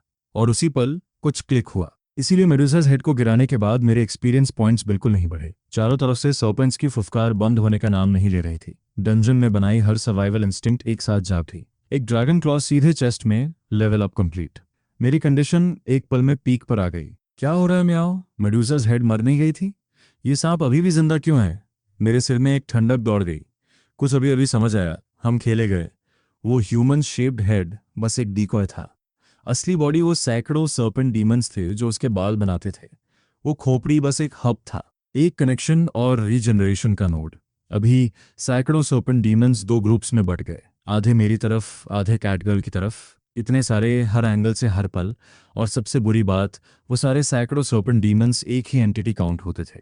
मुट्ठी भर को मारने से कोई फर्क नहीं पड़ता। लेकिन एक रास्ता था। मैंने कैजुअली एक सर्पेंट डीमन को चीरा, फिर कैटगर्ल की तरफ देखा। उसकी एजिलिटी एडवांटेज के बावजूद 5-6 से ज्यादा नहीं कटे थे। पता था अगर ये चलता रहा हम धीरे धीरे घिसकर खत्म हो जाएंगे। कैटगर्ल को आंखों से सिग्नल किया, पास आ जाओ। इस फॉर्म में मेड्यूसा's हेड की कॉम्बैट पावर बेतहाशा बढ़ गई थी, लेकिन स्कल शेप्ड कनेक्टर के बिना रीजनरेशन और मैजिक रेजिस्टेंस भी खो दी थी। एक वाइड रेंज एरिया अटैक, सारे सर्पेंट डीमंस एक साथ साफ, बस इतना काफी था मेडुसा's हेड को हमेशा के लिए खत्म करने के लिए। और वो स्किल मेरे पास थी, वॉइड ड्रैगन ब्रेथ। यहाँ आपका पूरा script Hindi English cinematic dubbing style में। ये वो सबसे पावरफुल ऑफेंसिव स्किल है जो हर ड्रैगन जन्म से लेकर आता है। आसपास की हर चीज को मैसिव एरिया डैमेज देती है। कॉमेट स्ट्राइक के साथ मिलाओ तो ये सारे पर्सनल स्टैट्स, हेल्थ और माना को रॉ अटैक पावर में कन्वर्ट करती है। नुकसान ये है, इसे इस्तेमाल करने के बाद मैं मौत की दहलीज पर होता हूँ। इसे कभी नहीं छूता जब तक बिल्कुल कोई और चारा ना हो। कैटगर्ल अब मेरे पास थी। जैसे ही वो मेरे पास पहुंची, मैंने उसे ड्रैगन क्लॉ से दूर फेंका। 200 से ज्यादा सर्पेंट डीमंस चारों तरफ से घेरते आ रहे थे। मैंने पांव जमाए, रुक गया और जबड़े चौड़े खोल दिए। एक पल में ब्लू फ्लेम्स ने उस कैवर्न के हर कोने में विस्फोट किया। 200 से ज्यादा सर्पेंट डीमंस को रिएक्ट करने का मौका तक नहीं मिला। जलती गर्मी में पूरी तरह निगल लिए गए। लेकिन उन सर्पेंट्स को जलते और राख होते देखते हुए कोई राहत नहीं मिली, क्योंकि जब वो हीट वेव शांत हुई, मेडुसा की मौत से कोई एक्सपीरियंस नहीं आया। बढ़ती सतर्कता के साथ चारों तरफ स्कैन करते हुए एक गोल्डन सर्पेंट डीमन पत्थर की जमीन से फट पड़ा, जबड़े खुले, सीधे मेरे माथे के बीचों बीच निशाना बांधे। इतनी तेज गति बमुश्किल आफ्टर इमेज पकड़ पाया। मेरी मौजूदा हालत में सीधा हिट मतलब तत्काल मौत। लेकिन आखिरी पल, कैटगर्ल जो पत्थरों के पीछे थी, अचानक आगे झपटी और अपने जिस्म से मुझे ढाल बना लिया। हड्डी टूटने की एक रूह कांपा देने वाली क्रैक गोल्डन सर्पेंट ने कैटगर्ल की बांह पर जबड़ा बंद कर दिया और उसके पहले से razor thin health points single digits पर आ गए। दर्द को दांतों से पीसते हुए कैटगर्ल ने अपनी आखिरी बूंद ताकत से उस सर्पेंट को 3-4 टुकड़ों में चीरा और उड़ा दिया। मैंने ट्रूथ एक्टिवेट की और देखकर हक्का बक्का रह गया। ये मेडुसा's हेड का कोर बीज था, और उससे भी ज्यादा अविश्वसनीय इस नॉट सो क्लेवर कैट ने मुझे बचाया। उसकी टूटी बांह को घूरते हुए मैं सच में कंफ्यूज था। तुमने मुझे क्यों बचाया? किसी भी लॉजिक से सबसे स्मार्ट मूव ये होता कि कोर बीस्ट को मुझे मारने देती, फिर खुद कोर बीस्ट को खत्म कर देती। कैटगर्ल का चेहरा पीला था, लेकिन उसने एक मुस्कान खींची। हमारा डील था ना, मैं आओ, मिलकर इसे मारेंगे। मैं फ्लोर 2 की बॉस बनूंगी, तुम फ्लोर 3 पर चले जाओगे। उसके ऊपर तुमने मुझे पहले बचाया था, तुम्हें मरते नहीं देख सकती, म्याओ। उसके भोले शब्दों पर कुछ ऐसा हुआ जो अम्यूजमेंट के करीब था। उन इंसानों की ठंडी नाशुक्री याद आई। लगता है इंसानों की सुप्रीमेसी पर मेरा वो पुराना यकीन अब सीरियस रीथिंकिंग मांगता है। मैं मेडुसा's हेड के बचे हुए हिस्सों के पास गया, पांव से खोपड़ी कुचली, टुकड़े उठाए, मुंह में ठूसे, 2 बार चबाया और निगल लिया। Notification, main quest 50% complete, unlock points received, current level raise to level 20, evolution conditions met. Completion chime सुनते ही आखिरकार वो टेंशन छोड़ी और जमीन पर ढह गया, बड़ी बड़ी सांसें लेते हुए। उसी वक्त कैटगर्ल ने खुशी से भरकर मुझे बाहों में भर लिया और बेतहाशा अपना चेहरा मुझ पर रगड़ने लगी। ये कहना पड़ेगा, कैटगर्ल की ह्यूमन फॉर्म ऊपर से काफी वेल एंडाउड है।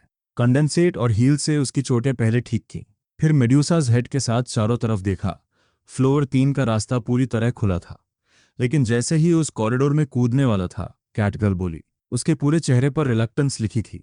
हम कितनी अमेजिंग टीम है, अगर तुम रुक जाओ फ्लोर 2 पर हम अजय होते। म्याओ। रुकी, जैसे कोई आइडिया आया हो, चेहरा लाल हुआ और बोल पड़ी। तुम सुपर स्मार्ट हो, मैं सुपर स्ट्रांग हूँ। मैं फ्लोर 2 की क्वीन बनूंगी और तुम मेरे रॉयल स्ट्रैटेजिस्ट। मैं थोड़ा बैफल्ड था, समझ नहीं आया इस बिल्ली के दिमाग में यह आइडिया कहाँ से आया। मैंने कंधे उचकाए। रहने दो, मैं हमेशा से खुले आसमान और गर्म धूप वाला इंसान रहा हूँ। और आगे बढ़कर सीधे उस कॉरिडोर में उतर गया। कैटगर्ल पीछे आने को हुई, लेकिन मेरी आवाज नीचे से ऊपर उठती आई। फ्लोर 2 पर अब कोई नहीं जो तुम्हें थ्रेट कर सके। अगली मुलाकात तक कैटगर्ल, दूसरों के लिए फ्लोर 3 का यह कॉरिडोर मौत का फरमान था, लेकिन मेरे लिए यही आज़ादी का एकमात्र रास्ता था। अगले ही पल मुझे सब कुछ पछतावा हो गया। फ्लोर 1 एक रॉकी कैवर्न था। फ्लोर 2 एक कीचड़ भरा अंडरग्राउंड गड्ढा। जो मैंने कभी नहीं सोचा था वो यह था। फ्लोर 3 एक विशाल खुली बर्फ और बर्फीले तूफान की दुनिया थी, जहां तक नजर जाए बस पाला और सफेदी। तापमान लगभग -150 डिग्रीज। मैंने फौरन सेकंड एवोल्यूशन ऑप्शंस खोले। एक नज़र में आंखें फटी रह गईं। पहले 3 चॉइसेस पहले जैसी थीं, लेकिन हैरानी से एक चौथा ऑप्शन आया था। Minor ice dragon, rare grade bloodline. Extreme cold की कंडीशंस में कॉन्शियसनेस की गहराई में हीट सोर्सेस के प्रति एक इंटेंस ऑब्सेशन से ट्रिगर्ड। एक लो probability evolution path. इनेट skill, ice attribute, immunity.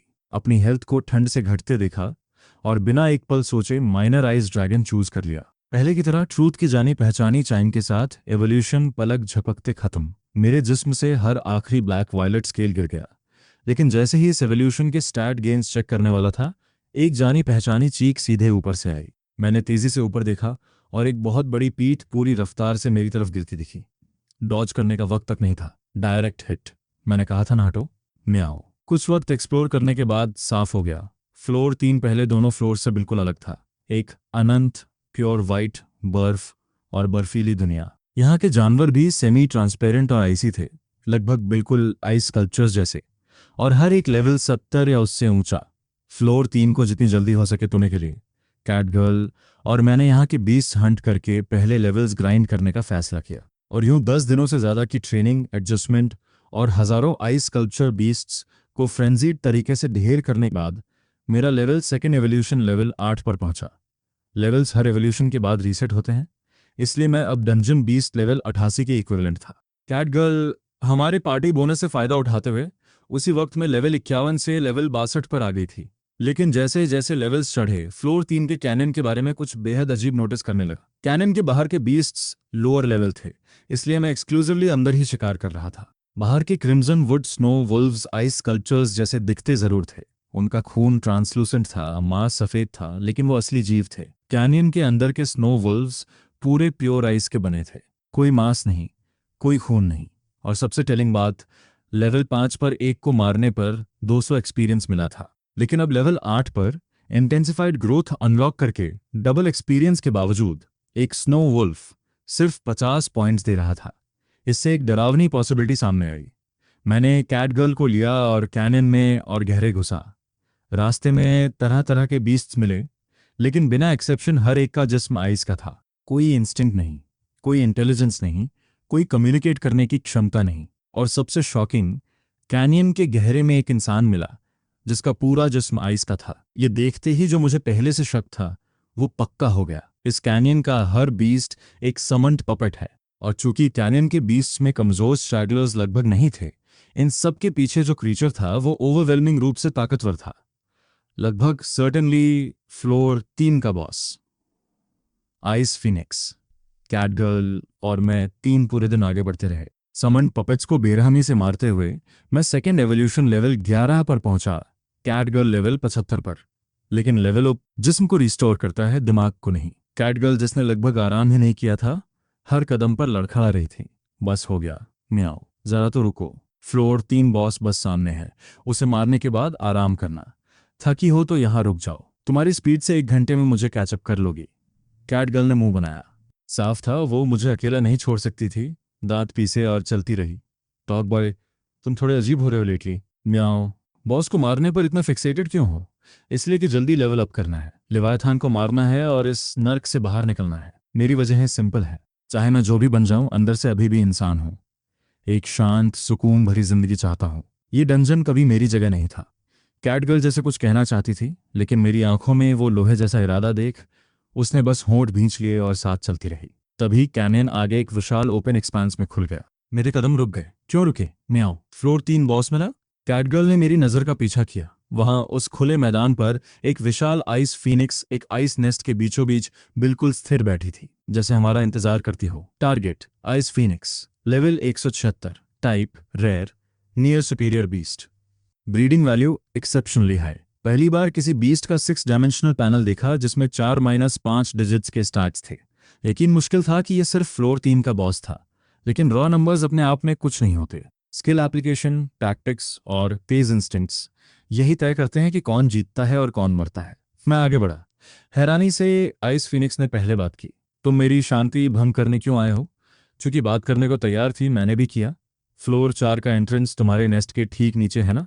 हम फ्लोर 4 जाना चाहते हैं। अगर रास्ता दे दो, आज किसी को मरने की जरूरत नहीं। आइस फिनिक्स ने अपनी क्रिस्टल क्लियर आंखें घुमाई। एक लंबी चुप्पी के बाद बोली, मैं बस यहाँ अपने बच्चे के साथ रहना चाहती हूँ, अनंत काल के अंत तक।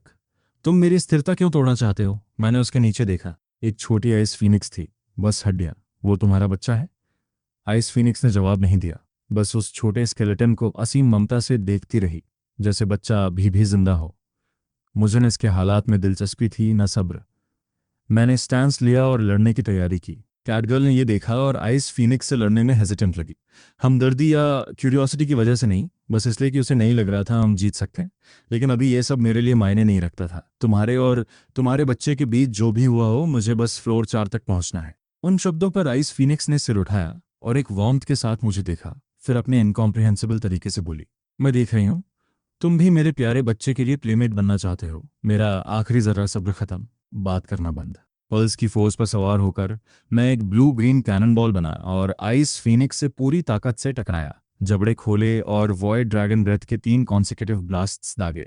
कैटगर्ल ने दोनों फोरलिम्स तेजी से स्विंग किए, एक साथ दर्जनों विंड ब्लेड्स लॉन्च किए। हमारे अटैक्स आइस फिनिक्स पर तूफान की तरह बरसे। उसकी हेल्थ 1/5 तक काट दी, लेकिन कोई खुशी नहीं मिली, बस एक बढ़ती हुई दहशत। क्योंकि लड़ाई शुरू होने से आइस फिनिक्स ने एक भी काउंटर नहीं किया था। एक खंबे की तरह खड़ी थी, पूरी तरह अनमूव्ड।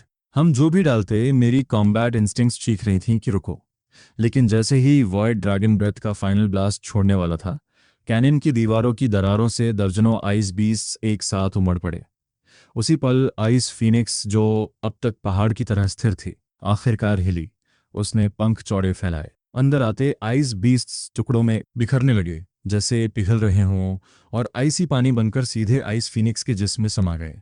उसका लगभग खाली हेल्थ बार एक पल में पूरी तरह भर गया। मेरा दिल गहरे में डूब गया। आइस फिनिक्स अब खेलने के मूड में नहीं थी। उसने पंख एक्सप्लोसिव फोर्स से पीटे, एक अकल्पनीय हरिकेन कंजर कर दिया। मेरी उंगलियों और पांव से आइस रेंगने लगी और एक ही पल में मेरा पूरा टॉर्सो बर्फ में जकड़ गया। कॉन्शियसनेस तेजी से जिस्म से छिनने लगी। बुझती हुई उस अवस्था में एक आवाज़ पहुंची, डॉग बॉय भागो, तुमने मिसकैलकुलेट किया, हम इसका सामना नहीं कर सकते। उसके बाद सब अंधेरा। जब होश आया, पता नहीं कितना वक्त गुजरा था। आंखें खोलीं और पाया कि कैनियन में नहीं था। सामने कुछ था, एक बूढ़े हिरन जैसा जो गर्मजोशी से मुस्कुरा रहा था। जाग गए? एक तीखी दहशत भरी चीख ने तत्काल उस स्नोफील्ड को चीर दिया। 1 मिनट बाद मैं जमीन पर पसरा था। दिल अभी भी धड़क रहा था, सांसें उखड़ी हुई। आसमान की तरफ देखता रहा। यकीन नहीं आ रहा था कि इस विशाल अजीब बीस्ट ने मुझे गोशे में खा नहीं लिया।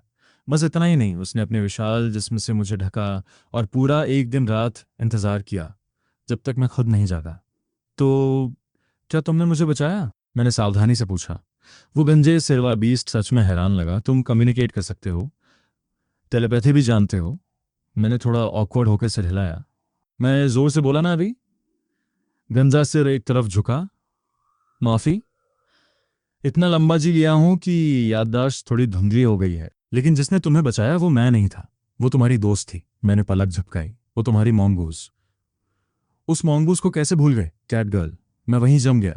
यादों के टुकड़े एक स्पिनिंग लैंटर्न की तरह गुजरने लगे। याद आया, आइस फिनिक्स का फ्रीजिंग ऑरा पहले ही मेरे पूरे जिस्म को जकड़ चुका था। लेकिन उसी पल कैटगर्ल आगे आई, मेरे पास दौड़ी और अपनी आखिरी बूंद ताकत से मुझे आइस फिनिक्स के नेस्ट से बाहर उछाल दिया था। चीखते हुए डॉग बॉय आकर मुझे बचा। इसकी पूरी तौल मेरे ऊपर आ गिरी। मैं घुटनों पर आ गया। सीने में जैसे एक अदृश्य मुट्ठी ने जकड़ लिया और मसल दिया। क्रूर सच्चाई और उसके साथ आती बेबसी एक लहर की तरह आई और मुझे डुबो गई। अगर मैं थोड़ा भी ज्यादा सावधान होता, यह सब नहीं होता। कैटगर्ल न होती तो आइस फिनिक्स के हाथों मरने वाला मैं होता। तुम्हारी उस बिल्ली ने तुम्हें आइस वैली के किनारे तक फेंका और मैं संयोग से गुजर रहा था। सच कहूं तो काफी वक्त हो गया था कि तुम्हारे जैसा कोई बीस्ट फ्लोर 3 पर दिखे, तो सोचा क्यों ना अंदर ले आऊं। जब मैं डार्क वैली वॉर में लड़ता था, मेरा भी एक ऐसा दोस्त था। लेकिन तुम उतने दुखी नहीं दिख रहे। वो बिल्ली तुम्हारी दोस्त नहीं है क्या? बूढ़े बीस्ट ने हेड टिल्ट करके पूछा। इतनी बेवकूफ बिल्ली है, जान जोखिम में डाली तुम्हारे लिए।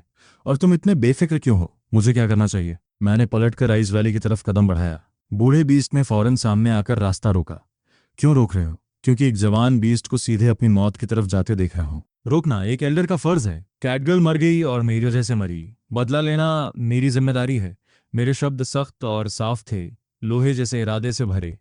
बूढ़े बीस्ट ने कुछ नहीं कहा। उसकी नज़र थोड़ी नीची हुई। मेरे दोनों ड्रैगन क्लॉज मुट्ठियों में इतनी जोर से बंद थे कि पोरों से खून रिस रहा था। बूढ़े बीस्ट ने एक जानी बूझी मुस्कान दी, जैसे कुछ प्यारी याद ताज़ा हो गई। एक लंबे पल के बाद बोला, अगर मैं कहूं तुम्हारी दोस्त मरी नहीं?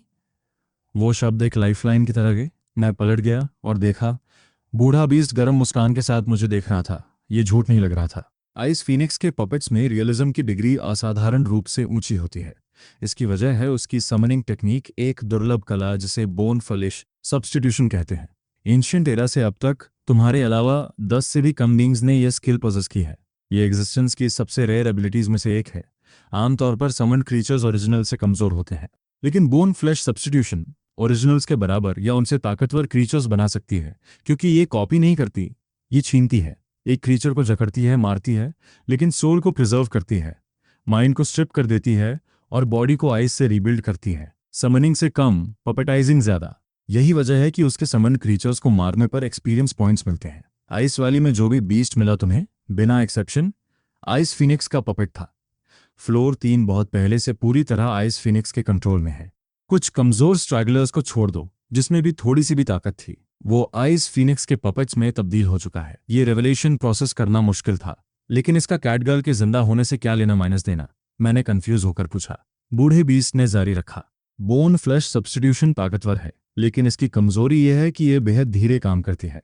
आइस एट्रीब्यूट से विक्टिम की बॉडी को सेलुलर लेवल पर धीरे माइनस धीरे रिप्लेस करती है, तभी सोल पूरी तरह इंटैक्ट प्रिजर्व होती है। उस बिल्ली के स्टैट्स को देखते हुए यह प्रोसेस लगभग 2 हफ्ते लेगी। 2 हफ्तों के अंदर आइस फीनिक्स को मार दो और उस बिल्ली को हीलिंग मैजिक से वापस लाया जा सकता है। 2 हफ्ते। उम्मीद एक पल में वापस आ गई। मेरी हीलर की मौत ने पहले ही मुझे तबाह कर दिया था। अगर कैटगर्ल भी मर जाती, वो गिल्ट बाकी की पूरी जिंदगी साथ रहता। ये खबर प्योर एड्रेनलिन के एक शॉट की तरह लगी। कैटगर्ल का पकड़ा जाना मेरी लापरवाही थी, तो उसे बचाना मेरी जिम्मेदारी है। शुक्रिया एल्डर, मुझे पता है मुझे क्या करना है। बूढ़े बीस्ट ने एक जोरदार ठहाका लगाया। बस बहुत लंबा जी लिया हूं। एक जवान कैंडल ड्रैगन पप मिलना रेयर होता है, तो मदद कर दी, ज्यादातर बस कुछ करने के लिए। ये सुनते ही रुक गया। अभी मुझे माइनराइज्ड ड्रैगन दिखना चाहिए। Candle dragon blood line 2 evolutions के नीचे दब चुकी थी। इस बूढ़े बीस्ट ने उसे कैसे देख लिया? फिर एक और बात अटकी। इस बीस्ट ने अभी कहा, फ्लोर 3 पर स्ट्रैगलर्स से परे हर चीज आइस फीनिक्स के पपेट्स में बदल चुकी है। लेकिन ये इतना विशाल साफ कोई स्ट्रैगलर नहीं, तो यह इस फीनिक्स की पकड़ से बचा कैसे? बूढ़े बीस्ट की आंखों में एक शरारती चमक आई, जैसे मेरा मन पढ़ लिया हो। क्या तुम्हारे पास भी ट्रूथ नाम की रेयर स्किल नहीं है? कितनी ओवरपावर्ड एबिलिटी है। एंशिएंट एरा से अब तक तुम्हारे अलावा मैंने सिर्फ एक गॉड को यह पोजेस करते देखा है। क्यों ना अभी ट्रूथ इस्तेमाल करो और खुद पता लगाओ। मैं पूरी तरह स्टंट था। यह भी नहीं सोचा था कि इसे मेरी ट्रूथ स्किल के बारे में पता होगा। तो एल्डर, धृष्टता माफ करना। मैंने खुद को संभाला, सिर उठाया और उस विशाल अजीब बीस्ट पर ट्रूथ एक्टिवेट की। जैसे ही डेटा साफ हुआ, मेरी आंखों के सामने अंधेरा छा गया। पांव जवाब दे गए और मैं सीधे जमीन पर गिर पड़ा, क्योंकि ये बिजार दिखने वाला बीस्ट एक सुप्रीम डिवाइन बीस्ट था, जिसका लेवल लेवायथन से भी ऊंचा था। Target Babylon, level 413, type supreme divine beast. तुम वास्तव में कौन हो? मेरी आवाज बेकाबू कांप रही थी, लेकिन बैबिलॉन ने बस मुस्कुराया और कुछ नहीं कहा। वो उस गहरे नीले आसमान को देखता रहा, होठों पे एक शांत मुस्कान, जैसे कहीं दूर से कुछ बेहद खूबसूरत याद आ रहा हो। एक लंबी खामोशी के बाद धीरे से बोला, एक बार मैंने 1 करोड़ डीमन गॉड से युद्ध किया। एक उंगली के इशारे पर भोर को शाम से अलग कर दिया। अब अकेला चलता हूँ, संतुष्ट और भुला दिए जाने में खुश। पता चला जब गॉड्स ने डंजन बनाया था, उन्होंने इसे डुअल बॉस स्ट्रक्चर के साथ डिजाइन किया था।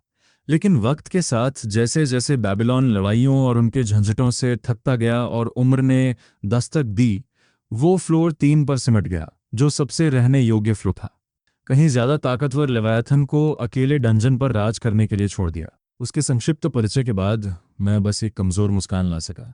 इस डंजन में आधा भी नहीं पहुंचा और दोनों फाइनल बॉसेस से आमना सामना हो गया। किस्मत है या नहीं, सच में नहीं कह सकता, लेकिन कम से कम लेवायथन के उलट बैबिलॉन से बात हो सकती थी और कोई दुश्मनी नहीं थी। एल्डर, क्या मैं सच में आइस फिनिक्स को हरा सकता हूँ और कैटगर्ल को बचा सकता हूँ? बेबीलोन ने फौरन जवाब नहीं दिया। लेवाइथन के साथ डंजन के फाइनल बॉसेस में उसे रखे जाने की वजह सीधी थी। लेवाइथन फोर्स का प्रतीक, बेबीलोन विजडम का। उसने एक पल सोचा, फिर सवाल मेरी तरफ पलट दिया। ये डंजन है। अब तक जो भी बीस तुमने मारे, क्या उनमें से एक भी तुमसे लोअर लेवल था? बेबीलोन की जेंटल नजर ने मेरे पूरे जिस्म में एक सिहरन दौड़ा दी। ये सिर्फ काइंडनेस न थी। 1000 शब्द एक असली सेज द्वारा एक साल में समेटे। एक पल में उसके कहे का पूरा भार समझ आ गया। बेबीलोन चाहे दुनिया के मामलों से कितना भी दूर हो, था तो डंजन बॉस। आइस फिनिक्स भी थी। मुझे बचाने को एक टैलेंटेड डंजन बीस्ट की कदरदानी कह सकते थे। लेकिन एक फाइनल बॉस के नाते बेबीलोन कभी नहीं सिखाएगा कि दूसरे बॉस को कैसे मारूं। मैंने देर तक सिर झुकाकर सोचा, फिर उठा। शुक्रिया एल्डर। समझ गया। मैं पलटा और आइस वैली की दिशा में चल पड़ा।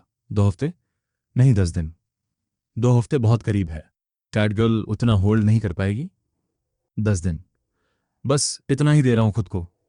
बेहोश रहे वो वक्त घटाओ। 9 दिन बचे हैं और एक पल बर्बाद नहीं होगा। मैं आइस वैली के एंट्रेंस पर खड़ा हुआ।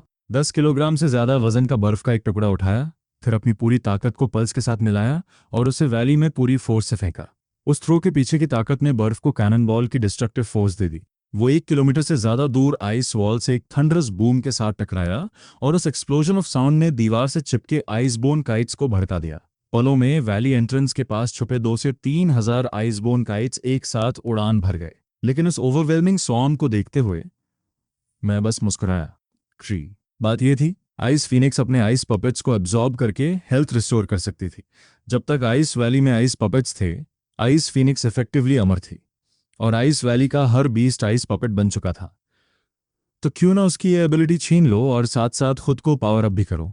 आइस वैली में दोबारा घुसने से पहले 40 अनलॉक पॉइंट्स इंटेंसिफाइड ग्रोथ को लेवल 2 पर अपग्रेड करने में लगाए। ये स्किल पैसिवली कॉम्बैट के बाहर हर मिनट 2 एक्सपीरियंस पॉइंट्स जनरेट करती है और किल से मिलने वाला सारा एक्सपीरियंस 4 गुना कर देती है। मैंने स्टैंस लिया और आइस बोन काइट से भरे आसमान की तरफ ड्रैगन क्लॉ कर्ल किया। 9 दिन में आइस वैली साफ करना है और तुम हो पहला बैच। और यूं 6 दिन गुजर गए। आखिरी प्योरब्रेड कोटो बीस्ट पपेट के गिरते ही मेरा जिस्म जवाब दे गया और मैं जमीन पर ढह गया। नोटिफिकेशन, प्योरब्रेड कोटो beast driven to extinction. Extinction bonus 20 unlock points received.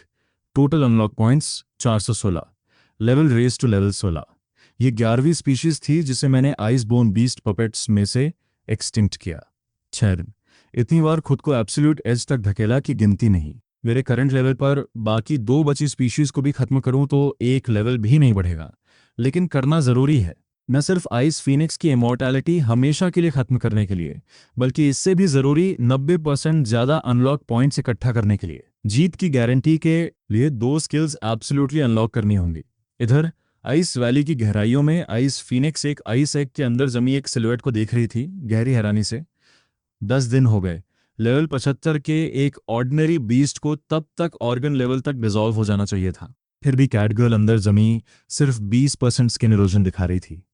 बाकी जिस्म लगभग पूरी तरह अनटच था। आइस फिनिक्स फील कर सकती थी बिल्ली गहरी बेहोशी में भी अपने माइंड के एकदम कोर में कुछ पावरफुल रखती थी। एक फियर्स अनशेकेबल फीलिंग। वही फीलिंग उसके जिस्म की वाइटैलिटी को फ्रीज होने से रोक रही थी। इसीलिए बोन फ्लैश सब्स्टिट्यूशन इतनी धीमी थी। लेकिन सबसे मजबूत विल भी एक दिन टूटती है। अभी आइस फिनिक्स की आंखों में बेसब्री नहीं, बल्कि कुछ टेंडर और पॉजेसिव था, क्योंकि उसके लिए यह सबसे बेहतरीन पपेट था जिसकी वो कल्पना कर सकती थी। लेकिन तभी एक आवाज ने आइस नेस्ट की खामोशी को चीर दिया। आइस फिनिक्स सिर से पूंछ तक उछल पड़ी, सिर उठाया और हैरानी से उस ड्रैगन टाइप बीस्ट को देखा जो अब उसकी नजर में खड़ा था। तुमने मेरी ताकत खुद देखी है, फिर लौटने की हिम्मत कैसे हुई? सिर्फ 9 दिनों में मुझसे निकलने वाला किलिंग इंटेंट 10 गुना से ज्यादा बढ़ चुका था। मैंने आइस फिनिक्स की नज़र से नज़र मिलाई, ठंडी गर्वीली आंखों से, और शांति से कहा, तुम्हारी माँ ने कभी नहीं बताया किसी को उसकी मर्जी के खिलाफ रोकना गैरकानूनी है। इस बार आइस फिनिक्स की पुरानी कंटेम्प्ट का कोई निशान नहीं था। वो सच में मुझे एक थ्रेट की तरह देख रही थी। 9 दिन पहले आइस फिनिक्स को हैरानी हुई थी कि इतना पावरफुल बीस्ट अभी भी फ्लोर 3 पर घूम रहा है। लेकिन उसकी नज़र में ये कोई ऐसा ओपोनेंट नहीं था जिसे सीरियसली लेना पड़े। ज़्यादा से ज़्यादा एवरेज वीकलिंग से थोड़ा सा ऊपर। लेकिन सिर्फ 9 दिनों में उसे इस छोटे क्रीचर में दिख रहा था एक ट्रांसफॉर्मेशन जो सब कुछ उलट देती थी। कैटगर्ल और कितना होल्ड कर सकती थी कहा नहीं जा सकता।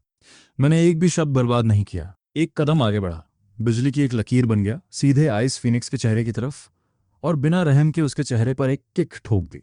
उस इम्पैक्ट ने एक कर्व्ड शॉक वेव उठाई जिसने जमीन को ब्लेड की तरह चीर दिया। आइस फिनिक्स झटके से बाहर आई और गुस्से से भड़क उठी, आंखें मुझ पर लॉक की और फ्रीजिंग ब्रेथ का एक ब्लास्ट छोड़ा। लेकिन जैसे ही वो ब्रेथ उसके मुंह से निकली, आइस फिनिक्स स्टन रह गई। वो छोटा ड्रैगन जो अभी उसके बिल्कुल सामने था, जैसे टेलीपोर्ट करके गायब हो गया। ऊपर देखो पागल, मेरी आवाज सीधे ऊपर से आई। आइस फिनिक्स ने सिर ऊपर किया और देखा कि मैं किसी तरह लगभग 1 किलोमीटर की ऊंचाई पर पहुंच गया था।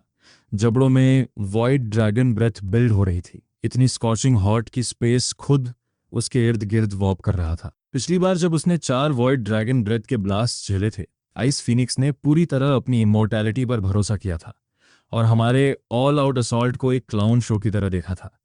हमें जरा भी सीरियसली नहीं लिया। लेकिन इस बार ये अलग था। 1000 साल से सोई हुई इंस्टिंक्ट चीख उठी। अगर इस बार भी उसी तरह झेल ली तो भले ही बच जाए, सारी फाइटिंग एबिलिटी खो देगी। 1000वें सेकंड में आइस फिनिक्स ने माना का एक अकल्पनीय सर्ज बुलाया और सीधे अपने ऊपर एक के बाद एक बर्फ की परतें खड़ी कर दी। 5 लेयर्स। आइस फिनिक्स के ऊपर एक अभेद्य किला आकार ले चुका था, वॉइड स्काई पियर्स। मेरे जबड़ों से सैकड़ों मीटर लंबा आग का एक बोल्डर निकला, पूरे आसमान को जलती लाल चादर में झुलसाते हुए। पहली बैरियर तो छूने से पहले ही वाष्प बन गई, फिर दूसरी, तीसरी, चौथी। आइस फिनिक्स का चेहरा दहशत से सफेद पड़ गया। जैसे ही आखिरी फ्रॉस्ट बैरियर एक पल में छिड़ गई, आग का वो बोल्डर आइस नेस समेत आइस फिनिक्स के जिस्म में सीधे आर पार निकल गया। आइस फिनिक्स की एक तबाह कर देने वाली चीरती हुई चीख आइस वैली में गूंज गई। एक ही वार में आधी हेल्थ खत्म। अगर उन 5 फ्रॉस्ट बैरियर्स ने ज्यादा ताकत नहीं सोखी होती तो वो वार आइस फिनिक्स को वहीं खत्म कर देने के लिए काफी था। यह कैसे? तुम इतने ताकतवर कैसे हो गए? मैंने आइस फिनिक्स पर पूरा गार्ड बनाए रखा जो जमीन पर तड़प रही थी, और वो स्टैंस लिया जो कहता था सब कुछ झोंक कर लड़ रहा हूं। वो अटैक बस वॉइड ड्रैगन ब्रेथ को स्प्रेड कंट्रोल करके कॉन्सेंट्रेट करना नहीं था, ये एक एडवांस्ड इनेट स्किल था। मैंने पूरे 300 अनलॉक पॉइंट्स खर्च किए थे वॉइड ड्रैगन ब्रेथ का सुपीरियर फॉर्म अनलॉक करने में। Void sky pierce, dragon race की सबसे पावरफुल टेक्निक जो गॉड्स तक पोजेस नहीं कर सकते। आइस फिनिक्स ने डिसबिलीव से मुझे देखा। तुम्हारी स्किल चाहे जितनी अच्छी हो, रॉ पावर में तुम मेरे करीब भी नहीं हो, तो ये कैसे मुमकिन है? तुम्हारे पास स्किल अप्रेजल होनी चाहिए तुम्हारे लेवल पर, खुद देख लो। मैंने सीधे कहा, स्किल अप्रेजल एक कॉमन स्किल है। इसका इफेक्ट ट्रूथ का सिंप्लीफाइड वर्जन है, ट्रूथ की बाकी कैपेबिलिटीज के बिना। लेकिन ट्रूथ की तरह ये किसी भी बीइंग का लेवल और स्टैट्स रीड कर लेती है। लड़ाई से पहले अप्रेजल से दोनों साइड्स का गैप मापना लगभग हर बैटल में स्टैंडर्ड प्रैक्टिस है। चूंकि 9 दिन पहले मेरे स्टैट्स देख लिए थे, आइस फिनिक्स ने इस बार देखने की जहमत नहीं उठाई। लेकिन जब आज फिर से रीड किया, आइस फिनिक्स की प्यूपिल सिकुड़ गई और जब एक पर्टिकुलर स्किल पर पहुंची, जो शॉक मिला वो इमेंस था। ब्लड लाइनेज ऑप्टिमाइजेशन ओनर की फिजियोलॉजी को उसके ऑप्टिमल स्टेट में एडजस्ट करती है, सभी एट्रीब्यूट्स परमानेंटली 50% बढ़ाती है, फ्यूचर लेवल अप गेन समेत। इसके अलावा हायर लेवल एनिमीज का सामना करते वक्त लेवल सप्रेशन को ऑफसेट करने के लिए लेवल कॉम्पेंसेशन प्रोवाइड करती है, मैक्सिमम 40 लेवल्स तक।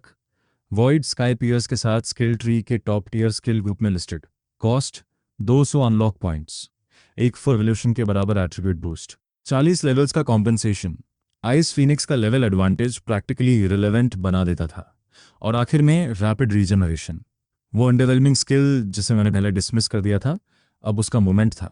सिर्फ 5 अनलॉक पॉइंट्स में यह पैसिवली हेल्थ और माना रिस्टोर करती है जब तक 10 सेकंड से ज्यादा डैमेज ना लगे और रिसोर्सेज खर्च ना हो। 505 अनलॉक पॉइंट्स, लगभग सब कुछ, और इसने मुझे वो फाउंडेशन दी जो आइस फिनिक्स के सामने खड़े होने के लिए चाहिए थी।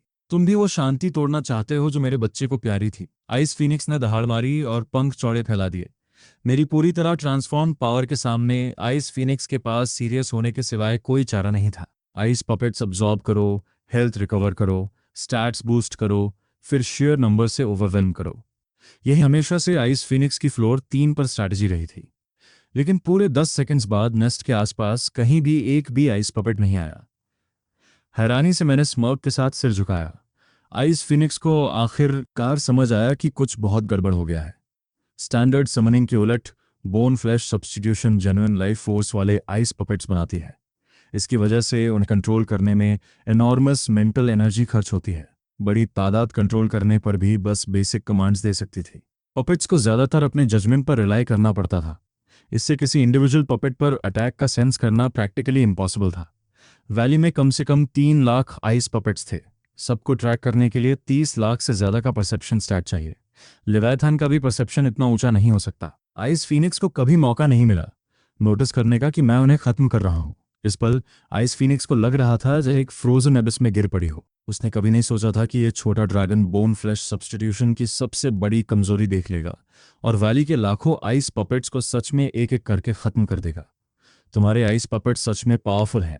फ्लोर 3 पर राज करने का हक तुम्हें बिल्कुल है, लेकिन तुम बहुत ज़्यादा पास्ट में कैद हो। मेरे कुछ ऐसे ही एक्सपीरियंसेस रहे हैं। मैंने भी अपनों को अपनी आंखों के सामने मरते देखा है। बेबीलोन ने मुझे तुम्हारी कहानी बताई। तुम्हारे बच्चे के साथ जो हुआ वो सच में एक ट्रेजेडी थी, लेकिन जिस वजह से मैं तुम्हें हरा सकता हूँ वो ये है, मेरी आंखें हमेशा आगे देखती हैं। जो खोए हैं उन्होंने मुझे वो बनाया जो मैं हूँ।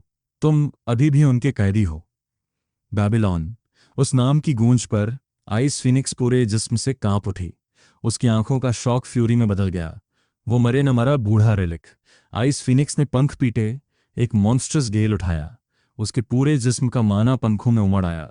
क्रिस्टल लाइक विंग्स एक ब्लाइंडिंग 7 कलर रेडियंस से जगमगा उठे। मेरा एक्सप्रेशन टाइट हो गया। जानता था अगला स्ट्राइक आइस फिनिक्स की फुल पावर होगी। जैसे माइनस जैसे पंखों की रेडियंस अपने पीक पर पहुंची, आइस फिनिक्स ने पंख नीचे पटके माना का एक टॉरेंट अनलीश किया जो सारी कल्पना से परे था।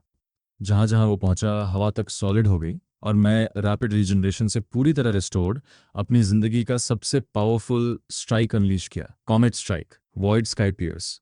जैसे जबड़ों से एक तारा लॉन्च किया हो और अकल्पनीय गर्मी एक ऐसी दुनिया पिघला दी जो जमी रहनी चाहिए थी। एक तरफ पूरा स्पेस जम रहा था, दूसरी तरफ 10,000 साल से न पिघले ग्लेशियर्स पिघलने लगे। आइस और फायर टकराए और जो ब्लाइंडिंग लाइट का विस्फोट हुआ वो किसी भी डिस्क्रिप्शन से परे था। बहुत पहले जब डंजन पहली बार बना था ये बस कियोस था। एंशिएंट एरा में यहाँ खींचे गए बीस्ट्स ने 5 फ्लोर्स को आपस में बांटने के लिए ब्रूटल खूनी वॉर्स लड़े। उन अनगिनत सालों के उस एंडलेस स्लॉटर में से एक फीनिक्स पैदा हुई। अपनी अकेली ताकत से उसने सारी लड़ाइयां खत्म कर दी और इस 5 फ्लोर डंजन में एक प्योर पीस की जगह बनाई। एक वक्त था ये जगह बर्ड सॉन्ग से गूंजती थी। हर इंच जमीन पर गर्माहट थी। बेबीलोन एक फाइनल बॉस तक उसकी शांत पीस में रहने फ्लोर 3 पर आ गया था। बाद में फीनिक्स ने अपनी रीबर्थ की पावर इस्तेमाल की। समय समय पर दुनिया की नफरत को अब्जॉर्ब करते हुए खुद को फ्लेम्स में डालती और राख से नई होकर उठती, उस नफरत को इस सैंक्चुरी से दूर ले जाती। जब तक एक दिन फीनिक्स को एक बच्चा हुआ। वो बच्चा अपनी माँ की जिम्मेदारियां उठाने लगा डंजन के फ्लोर 3 पर उस पैराडाइज की देखभाल में। लेकिन फीनिक्स और उसके बच्चे को नहीं पता था नफरत और लालच को पूरी तरह मिटाया नहीं जा सकता। लेवियाथन, डंजन का लॉर्ड, इन बीस्ट्स को इतनी आसानी से जीने नहीं दे सकता था। बीस्ट्स को बीस्ट्स ही रहना चाहिए, किलिंग, इवॉल्विंग और खत्म होने के उस एंडलेस साइकिल में जकड़े। तो लेवियाथन फ्लोर 3 पर आया, फीनिक्स के बच्चे को मार डाला और फ्लोर 3 के सभी बीस्ट से उनकी इंटेलिजेंस छीन ली। उन्हें माइंडलेस बस किलिंग मशीन्स छोड़ दिया। फीनिक्स को अभी भी याद है उसके बच्चे के आखिरी पलों में कही बात, काश ये शांति हमेशा के लिए रहती, काश हम इस डंजन के अभिशाप को काट सकते। बेबीलोन, तुम इस डंजन के उतने ही लॉर्ड हो जितना लेवियाथान। तुमने देखते हुए भी लेवियाथान को यह सब करने दिया? उस सवाल का बेबीलोन का जवाब सिर्फ 3 शब्द था, मैंने कोशिश की थी। बेबीलोन ने मुझे तुम्हारी कहानी बताई। मरती हुई आइस फीनिक्स का सामना करते हुए मेरी आंखों का गुस्सा धीरे धीरे पिघला और उस कंपैशन की जगह दे गया जो मैंने बहुत गहरे दफन कर रखी थी। आखिरी पलों में आइस फीनिक्स की नज़र मुझ पर टिकी। मैं बस वही चाहती थी जो पहले था, सब शांति से जिए इस दुनिया में और कोई किलिंग न हो। लेकिन तुमने जो किया वो किलिंग से भी क्रूर है। मैं इस दुनिया को वो नहीं बनने देना चाहती थी जो लेवियाथन चाहता था। बस फ्लोर 3 की शांति बचाना चाहती थी और उस अभिशाप को काटना चाहती थी जो बीस्ट्स को इस डंजन से बांधता है। लेकिन तुमने जो किया वो एग्जैक्टली वही है जो लेवियाथन चाहता था। तुम खुद वो बीस्ट बन गए जो लेवियाथन चाहता है। आइस फीनिक्स ने आंखें बंद कर लीं, लेकिन वो अभी मरी नहीं थी। बस इन आखिरी पलों में अब और कुछ कहना नहीं चाहती थी। मैं आइस फीनिक्स को देखता रहा और सोचता रहा, जब तक आइस फीनिक्स ने आखिरकार आखिरी सांस ली। एक शब्द नहीं कहा, वो अभिशाप मैं काट दूंगा, ये शब्द नहीं आए क्योंकि यह सच नहीं था। अगर एक दिन लेवियाथन को मारकर डंजन से निकल भी जाऊं, कोई और बीस्ट उसकी जगह ले लेगा। माफ करो, तुम्हारी जैसी ग्रेटनेस मुझ में नहीं है। इतने बड़े सपने बस इल्यूजन्स हैं। आखिर में जो सच में दिल में था वही कहा। मैं बस यही चाहता हूँ जो लोग मेरे पास हैं वो गायब होना बंद हो जाए। पता नहीं इमेजिनेशन है या नहीं, लेकिन जैसे ही वो शब्द निकले, आइस फीनिक्स के मृत चेहरे पर जो लिंगरिंग रिग्रेट था वो जैसे फेड होने लगा। उसकी जगह एक हल्की सी अनंत शांति आ गई। एक सॉफ्ट क्रैकल के साथ आइस फीनिक्स का जिस्म पूरी तरह टूटकर शैटर्ड आइस के एक मैदान में बिखर गया। Notification, level raise to level 17, main quest complete, 80 unlock points received. Ice phoenix की मौत के साथ ग्लेशियर्स टूटने लगे और टेम्परेचर क्लियरली बढ़ने लगा। मैंने नज़र घुमाई और पास के एक कोने में वो आइस एग दिखा जिसमें कैटगर्ल थी। उसकी प्रेजेंस फेंट थी लेकिन जिंदा थी। आखिरकार सांस ली। जैसे ही कैटगर्ल को फ्री करने के लिए आइस एग की तरफ बढ़ा, आइस फीनिक्स के बिखरे रिमेन्स में से कुछ हलचल हुई। कुछ उस मलबे से बाहर लड़का। क्यूरियस होकर मैं गया और उठाया। हाथ में स्मूथ और गर्म जेड जैसा एक एग साइज्ड स्फीयर जिससे सॉफ्ट ब्लू लाइट निकल रही थी। रुको, ये डिवाइन बॉक्स तो नहीं? तुमने जैकपॉट मार लिया छोटे। ये वो ट्रेजर है जो लेवल 150 से ऊंचे बीस्ट के मरने पर सिर्फ 1 इंच 1000 चांस पर ड्रॉप होता है।